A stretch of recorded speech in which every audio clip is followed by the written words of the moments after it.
ಎಲ್ಲ ಆತ್ಮಜ್ಯೋತಿಗಳಿಗೂ ಸಾಷ್ಟಾಂಗ ಪ್ರಣಾಮಗಳು. ಎಲ್ಲರಿಗೂ ಇಂದಿನ ವಿವೇಕ ಚೂಡಾಮಣಿ ತರಗತಿಗೆ ಆಧಾರದ ಸ್ವಾಗತ. ತರಗತಿಯನ್ನು ಪ್ರಾರಂಭ ಮಾಡೋಕ್ಕಿಂತ ಮುಂಚೆ ಸದ್ಗುರುಗಳಿಗೆ ಹಾಗೂ ಗುರು ಪರಂಪರೆಗೆ ನಮ್ಮ ಗೌರವವನ್ನು ಸಲ್ಲಿಸೋಣ. ಕಲ್ಪನಾ ಅವರೇ, ಪ್ರಾರ್ಥನೆಯನ್ನು ಮಾಡಿ ತರಗತಿಯನ್ನು ಮುಂದುವರಿಸಿ.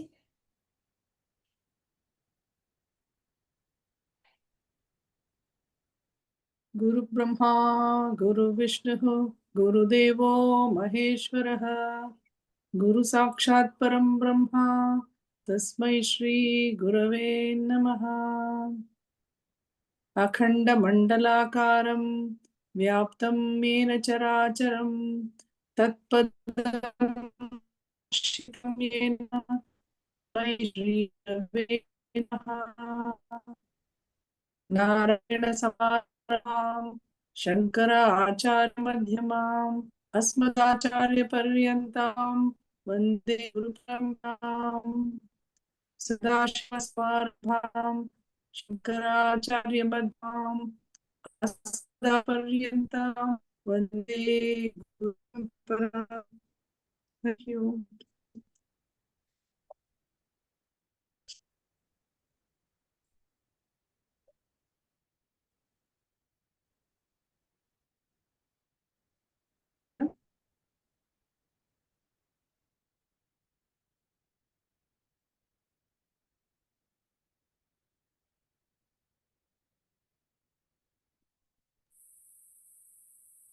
ಮೇಡಮ್, ಫಲಶ್ರುತಿಯಲ್ಲಿ ಅವನು ಲಾಸ್ಟ್ ಅಲ್ಲಿ ಶಿಷ್ಯ ಹೇಳ್ತಾನೆ, ಅದು ಅಸಂಗೋಹಂ ಅಂತ ಹೇಳಿ ಆ ಶ್ಲೋಕದಲ್ಲಿ ಇದು ಅದಾದ ತಕ್ಷಣ ಏನು ಅವನು ಧನ್ಯೋಸ್ಮಿ ಅಂತ ಏನ್ ಹೇಳ್ತಾನೆ, ಆಮೇಲೆ 490ನೇ ಶ್ಲೋಕದಲ್ಲಿ ಅಸಂಗೋಹಂ ಅಸೋಹಂ ಅಂತ ಹೇಳಿ ಆ ಶ್ಲೋಕ ಹೇಳ್ತಾನೆ. ಇವತ್ತು ಹೇಳ ಇದು ನಿಧಿಧ್ಯಾಸ ಶ್ಲೋಕಗಳು ಹೇಳಿ ಖಂಡಿತ ಹೇಳಿ. ತುಂಬಾ ಚೆನ್ನಾಗಿದೆ. ಏನಂದ್ರೆ ಎಲ್ಲ ಫಲಶ್ರುತಿ ಇಷ್ಟು ನಾವು ಕೇಳಾದ್ಮೇಲೆ ನಾನು ಯಾರು ಅನ್ನೋಂಥದನ್ನ ನಾವು ತಿಳ್ಕೊಂಡ್ವಿ ಇಷ್ಟು ಇದ್ರೊಳಗೆ. ಇದ್ರೊಳಗೆ ಆ ಬ್ರಹ್ಮಾನಂದ ಅವಲಿ ಏನು ಹೇಳ್ತಾರೆ ಅಂತ ಅದನ್ನ ಒಂದ್ಸಲಿ ಹೇಳ್ತೀನಿ. ಹೇಳಿ. ಕಲ್ಪನಾ ಲಾಸ್ಟ್ ಟೈಮ್ ರಜಿತಾ ಕೇಳಿದ್ರು ಹೇಳಿ ಅಂತ ಹೇಳಿ, ಹಾಗಾಗಿ ನಾನು ಅದ್ ನೋಡೋಷ್ಟೊತ್ತಿಗೆ ನಾನು ಇದು ಓದ್ತಾ ಇದ್ದೆ, ಆ ಬುಕ್ಕಲ್ಲಿ ಅದ್ ಕಾಣಿಸ್ತು ನನಗೆ, ಆ ಶಿಷ್ಯ ಹೇಳೋ ಅಂತದ್ದು ಇದು. ಅಸಂಗೋಹಂ ಅಸಂಗೋಹಂ ಅಸಂಗೋಹಂ ಪುನಃ ಪುನಃ ಸಚ್ಚಿದಾನಂದ ರೂಪೋಹಂ ಅಹಮೇವಾಹಮವ್ಯಯಃ ನಿತ್ಯ ಶುದ್ಧ ವಿಮುಕ್ತೋಹಂ ನಿರಾಕಾರೋಹಮವ್ಯಯಃ ಭೂಮಾನಂದ ಸ್ವರೂಪೋಹಂ ಅಹಮೇವಾಹಮವ್ಯಯಃ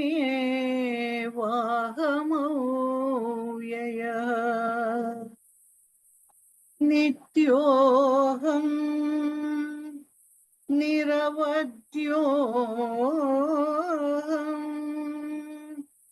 ನಿರಾಕಾರೋಹಮಚ್ಯುತಃ ಪರಮಾನಂದ ಸ್ವರೂಪೋಹಂ ಅಹಮೇವಾಹಮವ್ಯಯಃ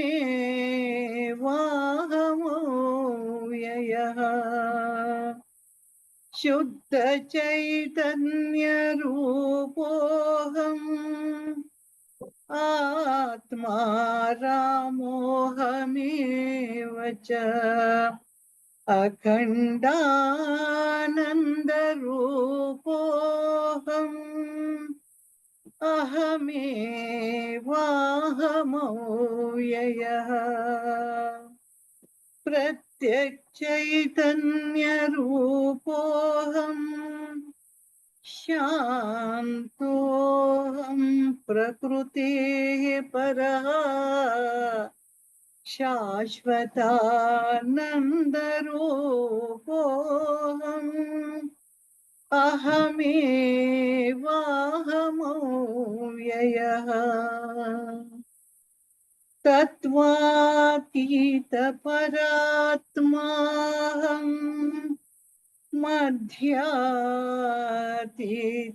परशिवः मायातीतः परं ज्योतिः अहमेवाहमव्ययः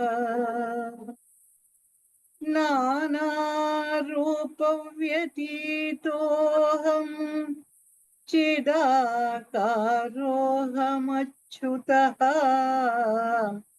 सुखरूप स्वरूपोऽहम् अहमेवाहमव्ययः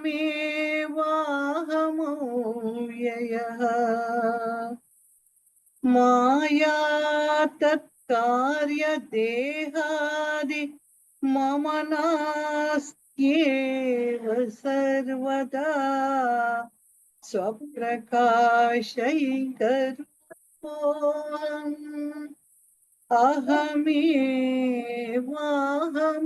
अहमेवाहमव्ययः गुणत्रय व्यतीतोऽहम् ब्रह्मादीनां च साक्षसम्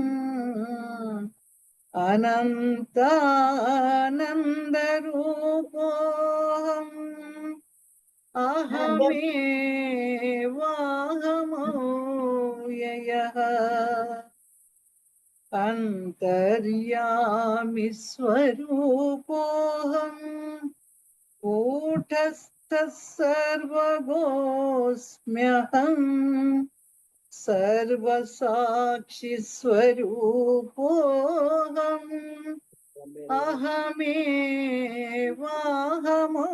अहमेवाहमव्ययः द्वन्द्वादिसाक्षिरूपोऽहम् अचलोऽहं सनातनः सर्वसाक्षिस्वरूपोऽहम् अहमेवाहमव्ययः प्रज्ञानगण एवाहम् विज्ञानगण एव च अकर्ताहम् अभोक्ताहम् अहमेवाहमव्ययः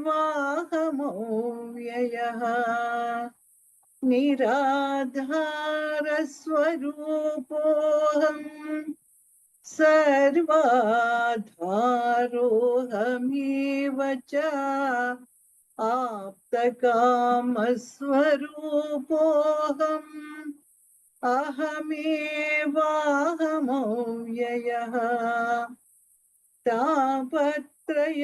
तापत्रयविनिर्मुक्तो देहत्रयविलक्षणः अवस्थात्रयसाक्ष्म्यस्मि अहमेवाहमव्ययः दृग्दृशौ द्वौ पदार्थौ स्तः परस्परविलक्षणौ दुग्ब्रह्म दृश्यं मायेति सर्ववेदान्तडिण्डिमः अहं साक्षीति यो विद्यात् विविच्चैव पुनः पुनः स एव मुक्तः स विद्वान् इति वेदान्तडिण्डिमः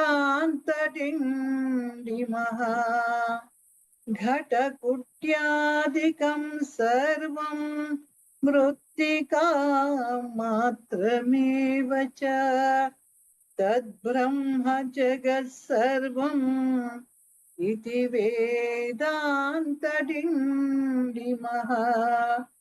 ब्रह्म सत्यं जगन्मिथ्या जीवो ब्रह्मैव न परः अनेन वेद्यं सच्चास्त्रम् इति वेदान्तडिण्डिमः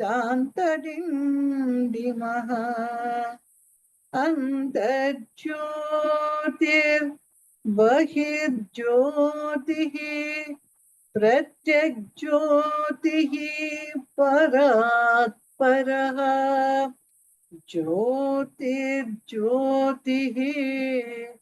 ಸ್ವಯಂ ಜ್ಯೋತಿಃ ಆತ್ಮಜ್ಯೋತಿಃ ಶಿವೋಸ್ಮ್ಯಹಂ ಆತ್ಮಜ್ಯೋತಿಃ ಶಿವೋಸ್ಮ್ಯಹಂ ಆತ್ಮಜ್ಯೋತಿಃ ಶಿವೋಸ್ಮ್ಯಹಂ.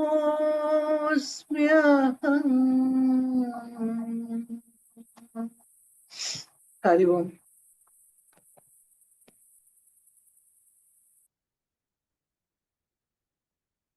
ಹೇಳ್ತಾ ಇದ್ರೆ ಕಳ್ದೆ ಹೋಗ್ಬಿಡ್ತೀನಿ, ಅಷ್ಟು ಪಿಕ್ಚರ್ಗಳು ಬಂದ್ಬಿಡುತ್ತೆ. ಏನೇನ್ ಹೇಳಿದ್ದಾರೆ, ಇದೇನು ಅಂತ.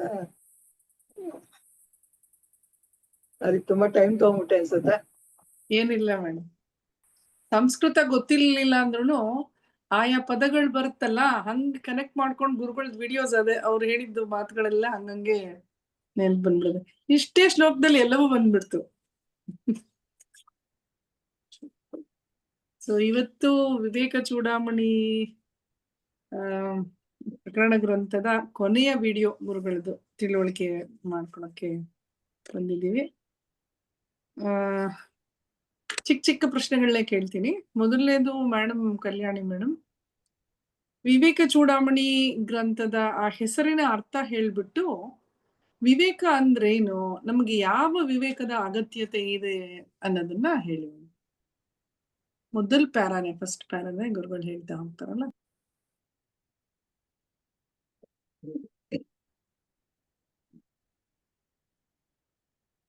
ಇದು ವಿವೇಕ ಚೂಡಾಮಣಿ ಒಂದು 500 ಶ್ಲೋಕಗಳ ಪ್ರಕಟಣಾ ಗ್ರಂಥ.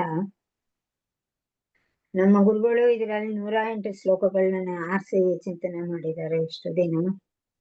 ಈಗ ವಿವೇಕ ಅಂದ್ರೆ ಯಾವುದು ಸರಿ ಯಾವುದು ತಪ್ಪು ಅಂತ ಅನ್ನೋದನ್ನ ತಿಳ್ಕೊಳ್ಳೋದೇ ವಿವೇಕ ಚೂಡಾಮಣಿ.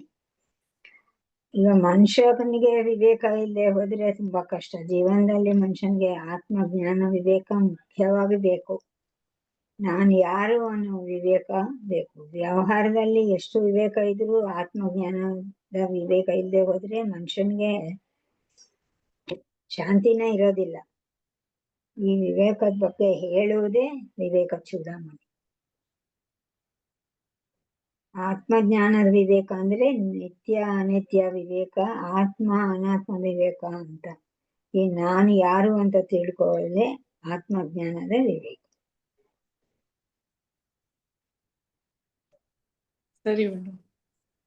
ಇಲ್ಲಿ ಮುಮುಕ್ಷ ಫಸ್ಟ್ ಸ್ಟೆಪ್ ಸಾಧನಾ ಚತುಷ್ಟಯದ ಮೊದಲನೇ ಸ್ಟೆಪ್ ಅಲ್ಲಿ ವಿವೇಕ. ವಿವೇಕ ವೈರಾಗ್ಯ ಮೊದಲನೇ ಸ್ಟೆಪ್ ಅದು. ನೀವು ಅಲ್ಲಿ ಹೋಗ್ಲಿ ಫಸ್ಟ್ ಸ್ಟೆಪ್ ಅಲ್ಲಿ ಬರ್ರಿ ವಿವೇಕ. ಅಲ್ಲಿಂದ ಮುಂದಕ್ಕೆ ಹೋಗುತ್ತೆ. ನನಗೆ ಯಾವ ತರ ಅನ್ನೋದು ಅಂದನ ತುಂಬಾ ವರ್ಷಗಳಿಂದ ನಾವು ಅದನ್ನೇ ಮಾಡ್ಕೊಂಡು ಬರ್ತಾ ಇದೀವಿ. ನಾವು ವಿವೇಕ ಅನ್ನೋದು ಏನು ಅನ್ನೋ ಒಂದು ಚಿಂತನೆಯಲ್ಲೇ ನಾವು ಬಂದಿದ್ದೇವೆ. ನಾವು ಮೊದಲಿಗೆ ನಾವು ಯಾವಾಗ್ಲೂ ಅವನಿಗೊಂದ್ ಸ್ವಲ್ಪ ಅವಿವೇಕಿ, ವಿವೇಕ ಇಲ್ಲ ಅಂದ ತಕ್ಷಣಕ್ಕೆ ಎಷ್ಟು ಚೆನ್ನಾಗಿ ನಾವು ವ್ಯಾವಹಾರಿಕ ವಿವೇಕವನ್ನ, ಈಗ ವಿವೇಕ ಅಂದ ತಕ್ಷಣ ತಲೆಯಲ್ಲಿ ಸೇಮ್ ವರ್ಡ್, ಅದೇ ಒಂದು ವರ್ಡ್ 2 ಮೀನಿಂಗ್ ಕೊಡುತ್ತೆ ಹೇಳಿ ಅಂತಾರಲ್ಲ, ಹಂಗೀಗ ನಮ್ಗೆ 2 ತಕ್ಷಣ ಈ ವಿವೇಕ ಕರೆಕ್ಟ್ ಆಗಿ ಜಾಗೃತ ಆಗುತ್ತೆ. ಆತ್ಮಜ್ಞಾನ ವಿವೇಕ ಅನ್ನೋದೊಂದು ಸಿಲೆಬಸ್ ಇದೆ, ಆ ತರದೊಂದು ಇದೆ, ಡಿಕ್ಷನರಿಲಿ ಏನಿದೆ ಗೊತ್ತಿರ್ಲಿಲ್ಲ. ನಮ್ ಬರೀ ವಿವೇಕ ಇಲ್ವಾ, ವಿವೇಚನೆ ಇಲ್ವಾ ಅವನಿಗೆ, ಎಂತ ಅವಿವೇಕಿ ನೋಡು ಅಂತ ಅನ್ಕೊಂತಾ ಇದ್ವಿ.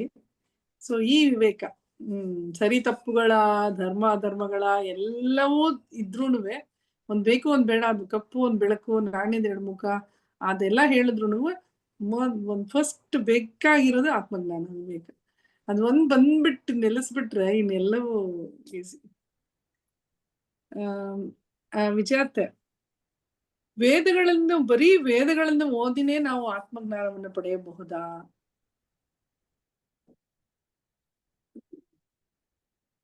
ಈ ವೇದಗಳನ್ನ ಓದಿನೇ ಆತ್ಮಜ್ಞಾನ ಪಡೆಯೋದು ಅಂತಂದ್ರೆ ಎಲ್ಲ ಜ್ಞಾನಗಳಕ್ಕೆ ಮೂಲ ಆಗಿರೋದೇ ವೇದಗಳು.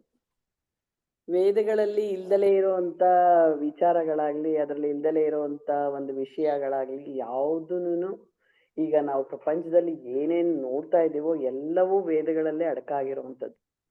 ಎಲ್ಲದಕ್ಕೂ ವೇದಾನೇ ಮೂಲ. ಈ ಈ ವೇದಗಳ ಸಾರನೇನೆ ನಮ್ಮ ಬದುಕು ಆಕ್ಚುಲ್ ಆಗಿ ಹೇಳ್ಬೇಕು ಅಂದ್ರೆ. ಅದನ್ನ ಅವಾಗಿನ ಋಷಿ ಮುನಿಗಳೆಲ್ಲ ಎಲ್ಲ ಉಪನಿಷತ್ತಿನ ಮೂಲಕ ಆ ವೇದಗಳ ಸಾರನ ಎಲ್ಲ ಸಂಗ್ರಹಿಸಿ ಅದನ್ನ ಈ ಮನುಷ್ಯ ಕುಲಕ್ಕೆ ಕೊಡ್ತಾರೆ ಕೊಡುಗೆಯಾಗಿ. ಹೇಗೆ ಜೀವನ ಮಾಡಬೇಕು, ಹೇಗೆ ನಾವು ಬದುಕಬೇಕು ಅನ್ನೋದನ್ನ ತಿಳಿಸೋದೇನೇನೆ ಈ ವೇದಗಳ ಒಂದು ಸಾರ. ಈ ಭರದ್ವಾಜ ಋಷಿಗಳು ಅಂತ ಗುರುಗಳು ಹೇಳ್ತಾರಲ್ಲ, ಭರದ್ವಾಜ ಋಷಿಗಳು ನಾವು ಓದಿದ್ದೀವಿ ಅದನ್ನೆಲ್ಲ. ಅವ್ರಿಗೆ ಆಯುಸ್ ಕೊಟ್ಟಿದ್ರೆ ಒಬ್ಬ ಮನುಷ್ಯನ ಆಯುಸ್ಸಲ್ಲ, ಅದೆಷ್ಟು 100 ಕಲ್ಪ ಅಂತ ನಮ್ಮ ಗುರುಗಳು ಹೇಳ್ತಾರಲ್ಲ, ಅಷ್ಟು ತೀರಿದ್ರುನು ವೇದಗಳನ್ನ ತಿಳ್ಕೊಳಕ್ ಸಾಧ್ಯ ಇಲ್ಲ. ಯಾಕೆಂದ್ರೆ ಅದೊಂದು ಅನಂತ ಅಖಂಡ ಅಪಾರ ಅಂತ ಹೇಳ್ತಾರೆ. ಅದು ಹಿಮಾಲಯದಷ್ಟು ದೊಡ್ಡದು ಅಂತ ಹೇಳ್ತಾರೆ. ಅದರದ್ದು ಈ ಭರದ್ವಾಜ ಮುನಿಗಳು 100 ವರ್ಷ ಅವರ ಆಯುಸ್ಸನ್ನ ಕಳೆದ್ರಂತೆ ವೇದಗಳನ್ನ ತಿಳ್ಕೊಬೇಕು ಅಂತ. ಅವ್ರಿಗೆ ಅದು ತೃಪ್ತಿ ಆಗ್ಲಿಲ್ಲ.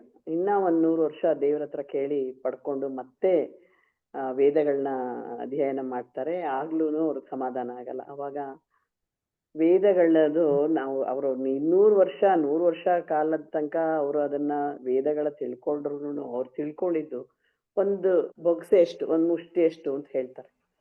ಅಷ್ಟೇ ಅವ್ರಿಗೆ ತಿಳ್ಕೊಳಕ್ಕಾಗಿದ್ದು. ಅದನ್ನ ತಿಳ್ಕೊಳಕ್ ಆಗದೇ ಇಲ್ಲಪ್ಪ. ಅದನ್ನ ಉಪನಿಷತ್ತಿನ ಮೂಲಕ ವೇದಗಳ ಸಾರ ಎಲ್ಲ ಬಂದಿದೆ. ವೇದಾಂತ ಲಾಸ್ಟ್, ವೇದಗಳ ಅಂತ್ಯನೇ ವೇದಾಂತ. ಆ ವೇದಾಂತದಲ್ಲಿ ಎಲ್ಲ ಈ ಉಪನಿಷತ್ತುಗಳು ಬರ್ತದೆ. ಇದನ್ನ ತಿಳಿದ್ರೆ ಸಾಕು, ಎಲ್ಲ ವೇದಗಳ ಸಾರ ಇರೋದು ಈ ವೇದಾಂತ ಅಂತ ಪರಮಾತ್ಮ ಹೇಳ್ತಾನಂತೆ ಭರದ್ವಾಜ ಮಹರ್ಷಿಗಳಿಗೆ. ಇದರಲ್ಲಿ ಏನಿದೆ ಇದರಲ್ಲಿ ಉಪನಿಷತ್ತಿನಲ್ಲಿ ವೇದಾಂತದಲ್ಲಿ ಅಂತಂದ್ರೆ ಆತ್ಮಜ್ಞಾನದ ಬಗ್ಗೆ, ಅಂದ್ರೆ ತತ್ವಂ ಅಸಿ ಅದು ನೀನೇ ಆಗಿದೀಯಾ ಅಂತ. ಈ ಪರಬ್ರಹ್ಮನ ಬಗ್ಗೆ, ನೀನು ಬ್ರಹ್ಮ ಸ್ವರೂಪಿಯಾಗಿದೆಯಾ, ಇಲ್ಲಿ ಏನೇನಿದೆಯೋ ಎಲ್ಲವೂ ಚೈತನ್ಯದಿಂದ ಕೂಡಿರುವಂಥದ್ದು, ಎಲ್ಲವೂ ಪರಬ್ರಹ್ಮನೇ. ಈಗ ಈ ಪರಬ್ರಹ್ಮ ತತ್ವನ ತಿಳಿಸುವಂಥದ್ದೇನೇನೆ ಈ ಉಪನಿಷತ್ತುಗಳು ಮತ್ತು ವೇದಾಂತ.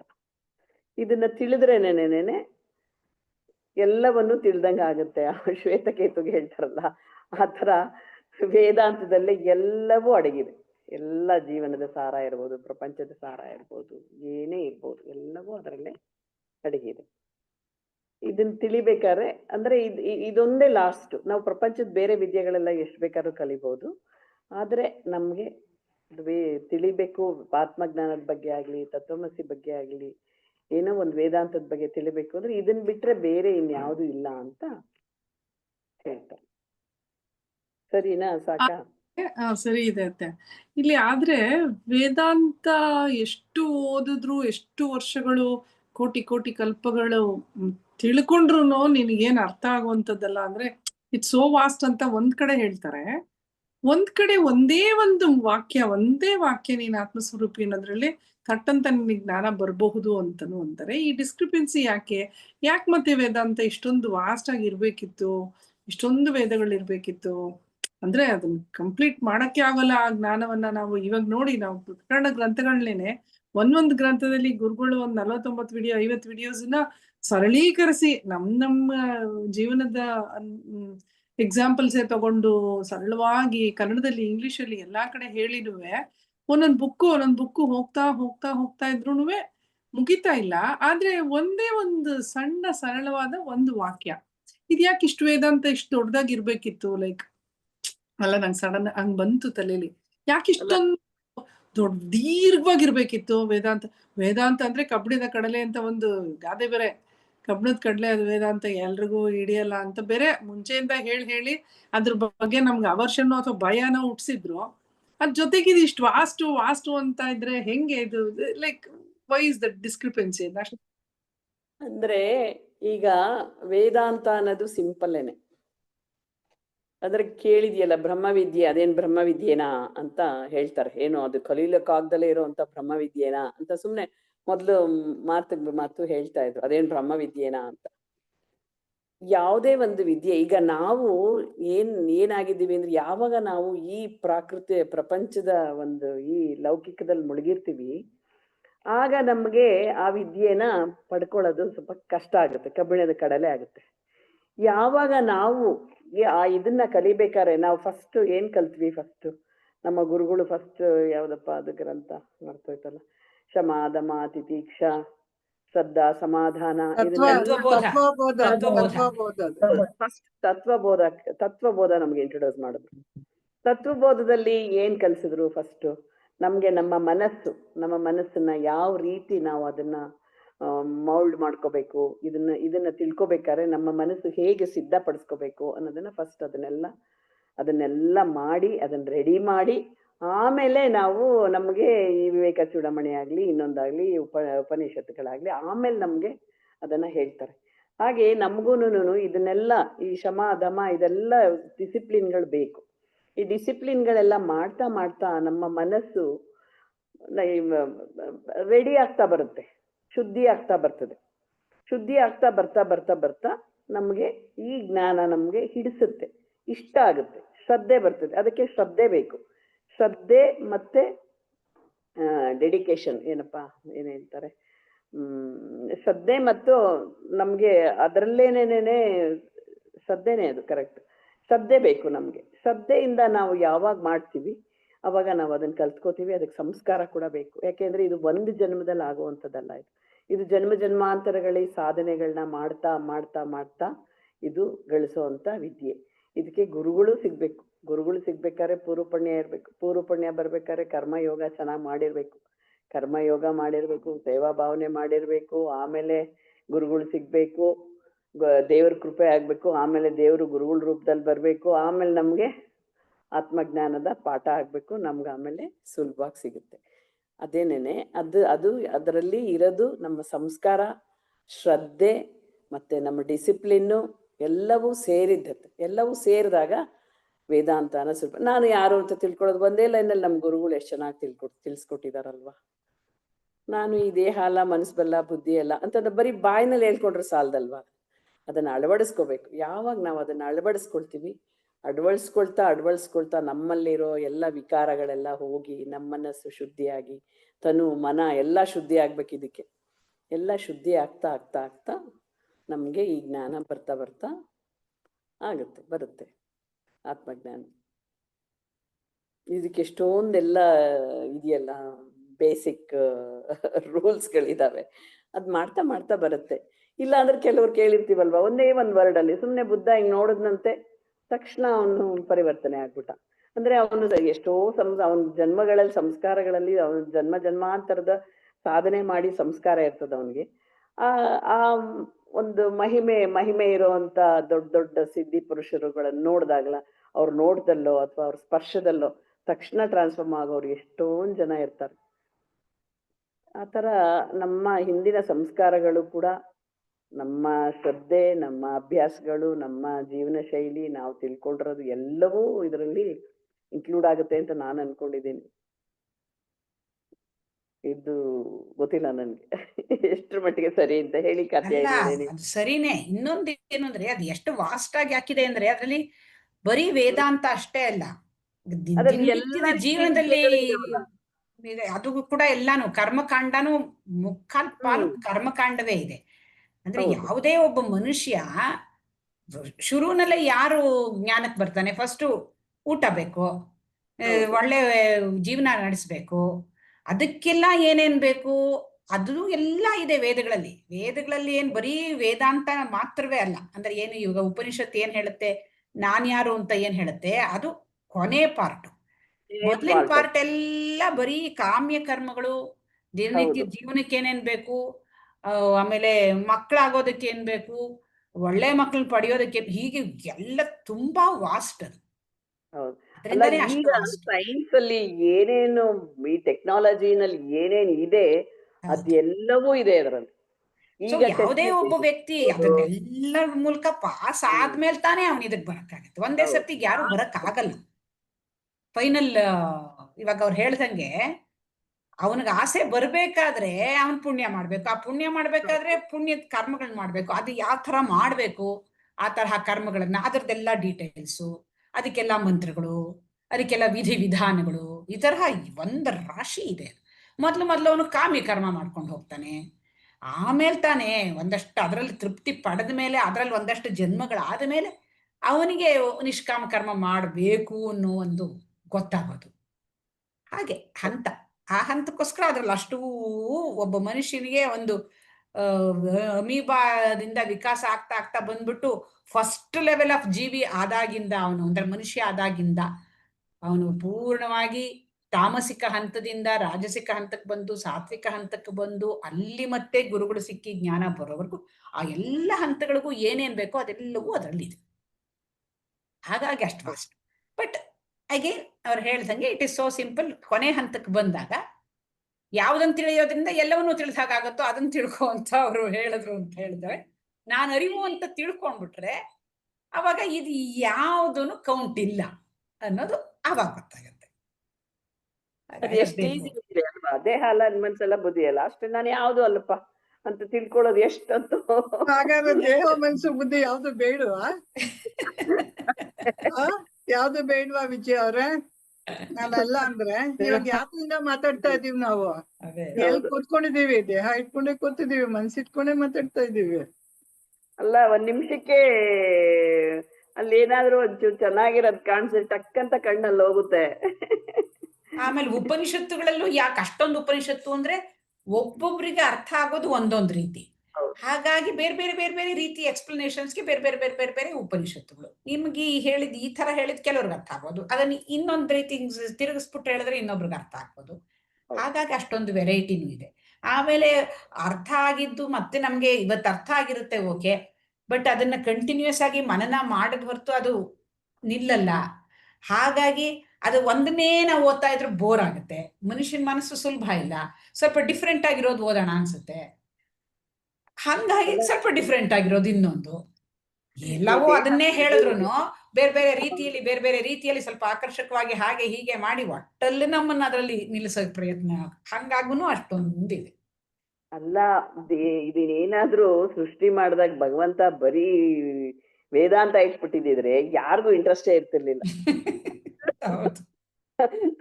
ಫಸ್ಟ್ ಈ ರುಚಿ ರುಚಿಯಾಗಿರೋ ಈ ಪ್ರಪಂಚ, ಈ ಚೆನ್ನಾಗಿರೋ ಪ್ರಪಂಚ, ಇದ್ರಲ್ಲಿರೋ ಅಂತ ಎಲ್ಲ ಕಾಮನೆಗಳು ಅದು ಇದು ಎಲ್ಲವನ್ನು ಚೆನ್ನಾಗಿ ತೋರಿಸ್ಬಿಟ್ಟು ಚೆನ್ನಾಗಿರೋದೆಲ್ಲ ತೋರ್ಸಾದ್ಮೇಲೆ ಲಾಸ್ಟ್ ಅಲ್ಲಿ ಇದು ಇಟ್ಟಿರೋದಕ್ಕೆ ಫಸ್ಟೇ ಇಟ್ಬಿಟ್ಟಿದೀರ, ಅಯ್ಯೋ ಇದು ಯಾವ್ದು ಬೇಡ ಹೋಗು ಅಂತ ಸುಮ್ನೆ ಆಗ್ಬಿಡೋದು. ಒಂದು ವಿನೋದ ಮಾಡ್ಬೇಕು ಅಂತ ಆಸೆ ಆಯ್ತು, ಅದಕ್ಕೆ ಒಂದ್ ಪ್ರಪಂಚ ಮಾಡ್ದ, ನಮ್ಮನ್ನೆಲ್ಲ ಬೊಂಬೆಗಳ ತರ ಎಲ್ಲ ಸೃಷ್ಟಿ ಮಾಡ್ದ, ಒಬ್ಬರೊಬ್ಬರಲ್ಲಿ ಒಂದೊಂದ್ ಗುಣಗಳನ್ನ ತುಂಬ್ದ, ಮಜಾ ಮಾಡ್ತು. ಎಲ್ಲ ನೋಡ್ತಾ ಇರ್ತಾನಲ್ವಾ, ನಾವ್ ಆಡೋ ಆಟ, ನಾವು ಮಾಡೋ ಇದು ಎಲ್ಲ ನಗ್ತಾ ಯಾವ್ದು ನೋಡಲ್ಲ, ನಾವ್ ಮಾಡ್ಕೊಂಡಿರೋ ಸೃಷ್ಟಿ ಎಲ್ಲಾದುವೆ ನಮ್ಮೊಳಗೆ. ನಾವೇ ತಾನೇ ನೋಡೋರು, ನಾವೇ ತಾನೇ ಸಾಕ್ಷಿನೇ ತಾನೇ. ನಾವು ನೋಡೋದು ಒಂದ್ ರೀತಿನಲ್ಲಿ ಇಮ್ಯಾಜಿನೇಷನ್ ಸೃಷ್ಟಿ ಮಾಡ್ಬಿಟ್ಟು ನಿಂಗ್ ನೋಡ್ತಾ ಇದ್ರೆ ಎಲ್ಲ ಎಷ್ಟ್ ಚೆನ್ನಾಗಿ ಅವನಿಗೆ ಹುಚ್ಚು ಹಿಡಿಯೋದು, ಕನ್ಫ್ಯೂಷನ್ ಆಗೋದುಂಟು. ಅಲ್ಲ, ಇದಂತೂ ಎಕ್ಸಿಸ್ಟೆನ್ಸೇ, ದ ಹೋಲ್ ಎಕ್ಸಿಸ್ಟೆನ್ಸ್, ಈ ಪ್ರಪಂಚನೇ ಸುಳ್ಳು, ನೀನ್ ಇರೋದೇ ಸುಳ್ಳು, ಇದು ಎಲ್ಲವೂ ಮಿಥ್ಯೇನೆ, ಎಲ್ಲವೂ ಮಿಥ್ಯೇನೆ, ನೀನ್ ಸಾಕ್ಷಿ ಒಂದೇ, ಇದೆಲ್ಲನೂ ಮಿಥ್ಯೆ. ಈ ಎಚ್ಚರ ಕನ್ಸುನು ಎಚ್ಚರ ಸ್ಥಿತಿನೂ ಅವಸ್ಥೆನೂ ಫುಲ್ ಮಿಥ್ಯಾ ಅಂತ ಹೇಳಿ ಕೊನೆಲೆ ಕನ್ಕ್ಲೂಡೇ ಮಾಡ್ಬಿಡ್ತಾರಲ್ಲ, ಅವಾಗ ಸ್ವಲ್ಪ ಒಂದೊಂದ್ಸತಿ ಶಾಕ್ ಆಗುತ್ತೆ ಮೇಡಮ್. ಒಂದೊಂದ್ಸತಿ ತುಂಬಾ ಪ್ರಾಬ್ಲಮ್ ಬಂದಾಗ, ಈ ವ್ಯವಹಾರ ನಮ್ಮ ಜೀವನದಲ್ಲಿ ಪ್ರಾಬ್ಲಮ್ಸ್ ಬಂದಾಗ, ಏನೋ ಒಂದು ತುಂಬಾ ಕ್ಲಿಷ್ಟಕರವಾದ ಸಿಚುಯೇಷನ್ ಬಂದ ತಕ್ಷಣ ವಾಪಸ್ಸು ಇದೆಲ್ಲ ಸುಮ್ನೆ. ಆಮೇಲೆ ಯಾವ್ದೋ ಒಂದು ಇವ್ರದ್ದು ವಾಣಿ ಇದೆಯಲ್ಲ, ಕೃಷ್ಣಂದು, ಈವನ್ ದಿಸ್ ವಿಲ್ ಪಾಸ್ ಅಂತ, ಅಂದ್ರೆ ಇದು ಕಳೆದು ಹೋಗುತ್ತದೆ, ಈ ಸಮಯವೂ ಕಳೆದು ಹೋಗುತ್ತದೆ ಹೇಳ್ಕೊಂಡಲ್ಲ, ಅದ್ ಬೇರೆ ಅನ್ಕೊಂಡ್ಬಿಟ್ರಂತೂ ಇದು ತುಂಬಾ ಹಗುರ ಆಗತ್ತೆ. ಇಲ್ಲ ಅಂದ್ರೆ ತಲೆ ಮೇಲೆ ಬೆಟ್ಟದ ತರ ಕೂತ್ಕೊಂಡು ಅದು ಸಾಲ್ವ್ ಮಾಡಕ್ಕಾಗಲ್ಲ, ಹಂಗಾಗ್ಬಿಡತ್ತೆ. ಆಮೇಲೆ ಇಷ್ಟೇನಾ, ಇದೆಲ್ಲ ಕನ್ಸಾದ್ರೆ ನಾವ್ ಯಾಕೆ ಇಷ್ಟೊಂದು ಹೋರಾಡ್ತಿದೀವಿ ಅಂತ ಸಖತ್ ಕ್ವಶನ್ಸ್ ತಿರುಗಿಸಿ ಬರ್ತಲೇ ಇರತ್ತೆ. ಬಟ್ ಮಾಡ್ಲೇಬೇಕು ಜೀವನ. ಇಲ್ಲ ಮೇಡಮ್, ಪರಮಾತ್ಮ ಮೊದಲು ಕೊನೆ ಯಾವಾಗೋ ಇಟ್ಟಿದ್ದಾನೆ, ಪ್ರಪಂಚ ಹೀಗಿಟ್ಟಿದ್ದಾನೆ, ಆಮೇಲೆ ಈಗ ನಮ್ಮ ಕರ್ಮ ಅನುಭವ ಅನುಸಾರವಾಗಿ ಮೊದಲೇ ಜ್ಞಾನ ಬಂದ್ರೆ ಇದೆಲ್ಲ ಏನು ಇಲ್ಲ ಅಂತ ಗೊತ್ತಾಗೋದು. ಈಗ ನಮ್ಗೆ ಕೊನೆಗ್ ಬಂದಿದೆ, ಈಗ ಬಂದಿದೆ ಆ ಜ್ಞಾನ ಅನ್ನೋದು. ಅದಕ್ಕೆ ಇವಾಗ ನಾವ್ ಅನ್ಕೊಂತಾ ಇದೀವಿ, ಅಯ್ಯೋ ಪ್ರಪಂಚ ಎಲ್ಲ ಆಗಿತ್ತಲ್ವಾ, ಇವಾಗ ಅದೆಲ್ಲ ಏನು ಇಲ್ಲ ಅಂತ ನಮ್ಗೆ ಈಗ ಜ್ಞಾನೋದಯದಿಂದ ಆ ತರ ಅನ್ಕೊಂಡ್ರು. ಅಲ್ಲ, ಮೊದಲೇ ಬರೋದು ಅಂತಿಲ್ಲ ಕಲ್ಯಾಣಿವ್ರೆ. ಇವಾಗ ಮೊದಲೇ ಬರೋರು ಅಂತ ನಾವೇನ್ ಅನ್ಕೋತೀವಿ, ಅವ್ರು ಹಿಂದಿನ ಜನ್ಮದಲ್ಲಿ ಕೊನೆಗ್ ಬಂದ್ಬಿಟ್ಟು ಇವಾಗ ಮೊದ್ಲಿಗೆ ಬಂದಿದಾರ ಅಷ್ಟೇ. ಅವ್ರಿಗೆ ಮೊದಲಾಗಿದೆ. ಅಷ್ಟೇ. ಇವಾಗ ಇವಾಗ ಆಲ್ಮೋಸ್ಟ್ ಬಂದ್ಬಿಟ್ಟು ಆಮೇಲೆ ಇವಾಗಲೇ ಆಗೋದ್ರೆ ಸರಿ, ಇಲ್ಲ ಅಂದ್ರೆ ಅಕಸ್ಮಾತ್ ಮುಂದಿನ ಜನ್ಮದಲ್ಲಿ ಅವಾಗ ಫಸ್ಟ್ ಇನ್ನು ಹುಟ್ಟಿದಾಗ್ಲೇನೆ ಚಿಕ್ಕ ಹುಡುಗಿ ಆಗಿದ್ದಾಗ್ಲೇನೆ ನಿಮಗ್ ಬಂದ್ಬಿಡುತ್ತಪ್ಪ. ಅವಾಗ ಎಲ್ಲಾರು ಅಯ್ಯೋ ನೋಡ ಅವ್ರು ಎಷ್ಟ್ ಚೆನ್ನಾಗಿ ಚಿಕ್ಕ ಹುಡುಗಿನಲ್ಲೇ ಬಂತು, ನಮಗ್ ಬರ್ಲಿಲ್ವೋ ಅಂತ. ಅಂದ್ರೆ ಜನ್ಮ ಜನ್ಮಗಳಿಂದ ನೆನ್ಪಿದ್ರೆ ಚೆನ್ನಾಗಿತ್ತೇನೋಪ್ಪ. ಅಯ್ಯೋ ರಮಣ್ರು ಹೇಳ್ತಾರಲ್ಲ, ಈಗಿಂದೇ ನಿಮ್ಗೆ ನೆನ್ಪಿಟ್ಕೊಂಡು ರಾಡಿ ಆಗಿದೆ, ಸಾಕಾಗ್ ಹೋಗಿದೆ, ಇನ್ ಹಳೇದೆಲ್ಲ ಯಾಕ್ ಬೇಕು ಅಂತಾರೆ. ನೆನ್ಪಿದ್ರೆ ಚೆನ್ನಾಗಿ, ನಿಮ್ಗೆ ಒಳ್ಳೆ ಅನುಭವಗಳಿದ್ರೆ ಚೆನ್ನಾಗಿತ್ತು. ಎಲ್ಲ ಕೆಟ್ಟ ಅನುಭವಗಳಿದ್ರೆ ಏನ್ ಮಾಡ್ತೀರಾ, ಮಲ್ಕೊಳಕ್ಕೂ ಆಗಲ್ಲ ನಿಮ್ಗೆ, ತಬಕ್ಕಂತ ಎದ್ದು ಕೂತ್ಕೋತೀರಿ. ನಾನು ಏನ್ ಮಾಡ್ತಿದ್ದೆ, ಅಲ್ಲ ಯೂಸ್ ಏನು ಏನಿಲ್ಲ. ಆಗೋಯ್ತಲ್ಲ ಅದು, ಅದನ್ನ ರಿಪೇರಿ ಮಾಡಕ್ಕೂ ಆಗಲ್ವಲ್ಲ ನೀವು. ಅಲ್ಲ ಅವಾಗ ಮುಚ್ಚಿಡ್ಕೊಂಡು ಅಲ್ಲೂ ಇಲ್ಲ ಇಲ್ಲೂ ಇಲ್ದಂಗ ಆಗ್ಬೇಕಾಗ್ತಿತ್ತೇನೋ. ಪೂರ್ತಿ ತಲೆ ಕೆಟ್ಟು ಹೋಗ್ತಿತ್ತದು. ನಿನ್ನದೇ ನಾವು ಮರಿತೀವಿ, ಎಲ್ಲಿನ ಜ್ಞಾಪಕ ಇಟ್ಕೊಳಕ್ ಆಗುತ್ತೆ? ಏನಿಲ್ಲ, ಒಬ್ರು ಯಾರೋ ಬೈದಿದ್ದನ್ನೇ ಒಂದ್ 4 ಸರಿ ಯೋಚನೆ ಮಾಡಿದ್ರೆ ತಲೆ ಯಪ್ಪ ಇದು ಹೋದ್ರೆ ಸಾಕಪ್ಪ ಈ ಯೋಚನೆ ನಮ್ಮಿಂದ ಅಂತ, ಅಷ್ಟು ಸಣ್ಣದೇ ನಮ್ಗಾಗಲ್ಲ. ಇನ್ನು ಅಷ್ಟು ಜನ್ಮಗಳದನ್ನ ನಮ್ಗೇನಾದ್ರು ನೆನ್ಪಿದ್ರೆ ಅಷ್ಟೇ ಗೋವಿಂದ. ಹಿಂದಿಂದ ಬದುಕಿಲ್ಲ, ಮುಂದಿನದು ಹುಟ್ಟಿಲ್ಲ ಅಂತ. ಹಿಂದಿಂದ ಯಾವ್ದು ಬದುಕಲೇ ಇಲ್ಲ, ಎಲ್ಲ ಹೊಟ್ಟೋಗಿವೆ. ಮುಂದಿನದು ಏನು ಭವಿಷ್ಯತ್ತು ಅದು ಹುಟ್ಟೇ ಇಲ್ಲ ಇನ್ನುವೆ. ನಾವ್ ಎರಡರೊಳಗೆ ಇಟ್ಕೊಂಡು ಗೊತ್ತಿದೀವಿ, ಈ ವರ್ತಮಾನದಲ್ಲಿ ಇರೋದೇ ಇಲ್ಲ ನಾವು.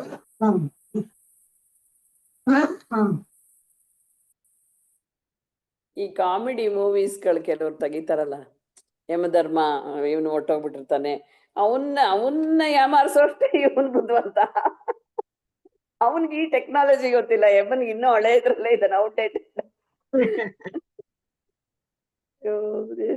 ಕೆಲವು ನೆನ್ಸ್ಕೊಂಡ್ರೆ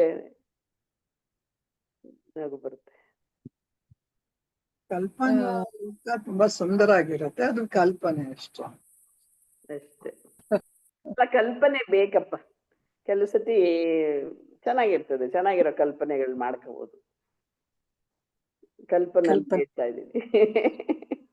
ಮೊದ್ಲು ಈ ಕಲ್ಪನೆ ತೆಗ್ದಾಕಮ್ಮ, ಕಲ್ಪನೆ ಹೋಯ್ತೇನ್ರಿ ಅಂತ ಗುರುಗಳು ಸಿಕ್ತಾ ಕೇಳ್ತಾರೆ. ಹೋಯ್ತಾ ಕಲ್ಪನೆ ಎಲ್ಲ, ಇಮ್ಯಾಜಿನೇಷನ್.